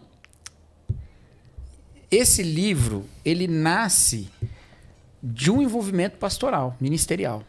A minha preocupação é com a Igreja de Cristo sempre. Eu sempre tô... Eu acho que ali é que está, assim, acontecendo o ministério de Deus de maneira maravilhosa, entendeu? Então, ele tem toda uma ideia de ser um livro relacional em vários sentidos. Relacional de você com Deus, através da sua palavra, e relacional entre os irmãos também. De evocar em nós posturas de comunhão uns com os outros, né? Então, são lições da Bíblia para uma vida de amor e liberdade, né? E é articulado mais ou menos isso, na ideia de como a gente desfruta o amor de um Deus que é um Deus que liberta do pecado e da escravidão, né? Então é isso. Temos aqui meditações de Gênesis a Apocalipse. Não tem de todos os livros da Bíblia. Quem sabe um dia o Mundo Cristão não lança uma versão ampliada, aí eu boto os outros livros, né? Mas foi feito com essa intenção e com esse carinho. E eu tenho ficado muito feliz de que as pessoas têm dito que dá para perceber um carinho. Eu fico feliz com isso, né? Porque é realmente de um relacionamento, assim, né? A capa aqui, com essa ilustração do Guilherme Metti, tem coisa aqui muito do cotidiano, né? Muito bonito. Uma escova de dente, um cafezinho, tal, coisas bem confortáveis, né? Mas a ideia é essa, a ideia de intimidade, de conforto, de estar presente diante de Deus, que é uma coisa que a gente precisa resgatar. Esse relacionamento com Deus na sua palavra de maneira pessoal. É isso. Eu acho que se te interessar, vale a pena. Procura aí na agora Plenitude. Vou fazer o meu merchan agora. Faz aí. Vou fazer o meu merchan. Pessoal, eu estou lendo o livro aqui do pastor. E, sinceramente, leitura excelente, é muito gostoso de você ler ele, muito gostoso de você, é muito bom para você poder indicar para uma pessoa que está conhecendo a Cristo agora. Eu já conheço Cristo há 14 anos, mas para mim tem tido boas revelações aqui, pastor. Tem sido muito bom para mim também. Então, olha, eu quero... O pastor fala do livro dele Fala, poxa, fala do meu livro, né? Claro, meu livro é bom, né? Claro que o livro é bom. Mas eu, como leitor, eu indico, assim, sinceramente, o livro do pastor. Palavras que Transformam. Tem mexido bastante comigo aqui. Vale a pena você adquirir ele. E aproveitando, já que você já decidiu por levar o livro, o pastor falando e eu falando também, então agora eu vou te abençoar. A Plenitude vai te abençoar. Gustavo vai colocar na tela aí um QR Code de 10% de desconto para nas próximas 24 horas você poder adquirir o livro, levar para sua casa e ser muito abençoado. Beleza, meu irmão? Pega essa aí então. www.plenitudedistribuidora.com.br. Aí. Dá pra trabalhar no programa de televisão, fazendo marketing. Tá vendendo bem? Não, mas isso chamava... Como chamava aquele programa lá? O cara pela televisão? Botini. Esse mesmo. Não, mas isso é do coração mesmo. Valeu, isso valeu. Não é merchan, não. Não é vendendo, não. Né? Obrigado. Que bom. Isso aí. Pastor, tem uma pergunta sempre no final, uma pergunta especial que a gente faz para todos os convidados e contigo não vai ser diferente também. Mas a gente sempre traça um cenário apocalíptico. Nós somos pós-tribulacionistas, então a gente ficou aqui. Mas está naquela correria, tem que sair correndo da sua casa e precisa pegar 2 livros e colocar dentro da sua mochila. Quais seriam esses livros? Com exceção da Bíblia, a Bíblia não tem nem... Já está no seu braço. Já está no seu braço, correndo com ela debaixo do braço, como um bom crente. Um tem que ser algum do Borrifa, já que eu citei ele aqui tantas vezes, né? Vai queimar falou do alemão o podcast inteiro. Vai citar um livro dele. Tem 2 livros dele que são muito importantes, mas eu acho que para esse contexto aí eu ficaria com Vida em Comunhão mesmo, que eu citei aqui, né? Que é um cenário apocalíptico, a gente vai ter que começar uma comunidade nova, né? Então a gente começa com Vida em Comunhão. Mas o discipulado dele é muito, muito importante também. É o livro que o pessoal mais lê dele, inclusive, né? É o livro mais famoso dele. Mas o Vida em Comunhão eu levaria. E eu acho que eu levaria Cartas de um Diabo, Seu Aprendiz, do C.S. Lewis. C.S. sempre citado aqui. Né? Eu acho que pode ser esse. Tem muitos livros bons, né? Tem. Eu vou ficar com esse aí, são os livros que eu considero que todo cristão tem que ler, né? Nem todo cristão tem que ler Vida em Comunhão, não. Mas o Cartas do Diabo ao Seu Aprendiz, eu acho que todo cristão tem que ler. Para mim, é o melhor livro do C.S. Lewis. Para mim, é o melhor livro do C.S. Lewis. Porque o C.S. Lewis ele tem 2 carreiras, né? Ele tem a carreira não ficção e a carreira ficção. O Cartas do Diabo ao Seu Aprendiz, ele é, para mim, o ápice das 2. Junção. Ele é genial na parte ficcional da coisa e ele é genial na parte da aplicação cristã. É assim, é incrível. E não tem como você ler ali aquilo não te, de alguma maneira, te ensinar alguma coisa ali. Então, acho que eu fico com esses 2 aí. Na sexta-feira eu falava com um discípulo não, discípulo do Diogo. Uma ovelha nossa. É uma ovelha. O Lucas Tirulipa, que trabalha aqui. Tem até famoso aqui, Tirulipa. Tá vendo? O Tirulipa trabalha aqui. E ele falava justamente desse livro, Cartas de um Diabo, seu aprendiz. Que falou que é excelente. Cara, é incrível. Eu ganhei ele do meu primo. Meu primo me deu de presente. A gente tava de férias, ele, cara, presente pra você e tal. E aí eu fui ler, cara. E eu, tipo, no dia seguinte eu já tinha praticamente acabado o livro. Aquele livro Netflix, ele é uma né? delícia de ler e, assim, é uma paulada atrás do outro. Lindo, assim. Ele não é uma paulada, assim, de você ficar mal. Pelo contrário, ele Traz reflexão. E ele vai te empolgando na vida cristã, assim. É muito bom mesmo. Vou ler, vai ser Legal. Não vai ser meu próximo, porque tem mais podcasts. O seu próximo é palavra do E a gente, quando a gente pega uma semana que nem essa, tem 4 podcasts pra gravar, aí a gente se reveza. O Gô lê 2, eu leio 2. Exatamente, tá certo. Mas depois dessa semana que eu vou estar de férias, aí ele vai ser meu próximo. Você vai estar de férias? Aí ele não vai ler. Vai ler. Diogo lê. Mas é isso, ó, mas livro de férias tem que pensar bem também, né? Porque que nem eu quando saio de férias, eu às vezes não leio teologia, não. Eu falo assim, nossa, quando eu leio teologia, eu vou começar a pensar na igreja, me dá um tempinho aqui, pega ali uma ficçãozinha, sim, alguma coisa. É bom variar. Não, claro que nosso foco é sempre ler leitura cristã, mas para o seu conhecimento é bom você variar em coisas boas, né? Tem que tomar cuidado, porque tem muita coisa ruim por aí também. Ruim, né? E assim, a Bíblia é diariamente, você tem que ler diariamente. Leitura diária. Isso aí não é coisa de férias, nem de trabalho. férias da Bíblia, né? Pastor, obrigado. Foi um tempo muito proveitoso. Muito bom, pastor. A gente fala, eu e meu irmão, a gente tem agora esse projeto de podcast, a gente tem sido muito abençoado com as pessoas que a gente senta aqui, que a gente aprende muito. Tudo que você falou aqui hoje, que a gente absorveu para nossa vida, pô, a gente pode repassar esse conhecimento para outras pessoas depois. Puxa, muito legal. Valeu. Foi muito abençoado. Vou falar o que eu já pensei, já falei. Quando tava rolando o podcast, né? A cabeça tá milhão aqui, né? Eu vou revisitar o podcast, vou só ouvir aquela inteiro ele, né? Mas aquela parte do Salmo 23, É bom que tá no começo, né? Eu vou ter que visitar novamente algumas vezes. Eu tenho uma pessoa aqui que vai ouvir várias vezes o seu podcast, Gustavo. Vai fazer edição, né? Mas aqui nem vai dar edição. Aqui vai diretão. Mas legal, obrigado por me receberem aqui no Pleno Estúdio, né? Mas muito legal. Que Deus abençoe vocês, o trabalho do podcast, o trabalho também da distribuidora aí. Amém, e que mais e mais as pessoas possam estar se alimentando aí de reflexões da palavra de Deus, de teologia, de conhecimento da palavra.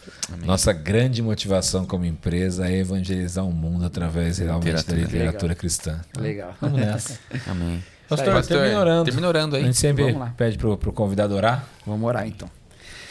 Senhor nosso Deus, obrigado, Pai, por esse tempo aqui de conversa. Obrigado a Deus pelo fato de que outras pessoas estão também acompanhando essa conversa aqui e com isso estão também sendo edificadas, ó Pai, e que essa conversa gere outras conversas, sempre com Jesus Cristo no centro. Obrigado pela sua palavra, que nos inspira, nos transforma, nos leva à salvação. E que o Senhor nos abençoe agora para que em todo momento nós vivamos para a glória de Deus e não formados pela morte. Essa é a nossa oração em nome de Jesus Cristo. Amém. Amém. Pastor, valeu, meu querido. Obrigado, viu? Deus abençoe. Encerra aí, vai começar, encerra você. Então vamos lá. Amigo, você foi muito abençoado? Eu fui demais. Muito abençoado. Então, compartilhe esse bate-papo com outras pessoas. Eu e meu irmão estamos aqui bebendo aqui, ó, do pastor aqui na nossa frente. Então tem pessoas que precisam ouvir também esse podcast e serem muito abençoadas também e edificadas na rocha que é Jesus. Então faz esse favor e abençoe outras pessoas aí. Não esquece também de seguir a gente aí. Temos o objetivo de chegar em 100 mil seguidores aí no nosso canal. Então nós estamos aí trabalhando, estamos perto disso e queremos contar com a sua ajuda. Beleza, meu amigo? Deus te abençoe e até a próxima.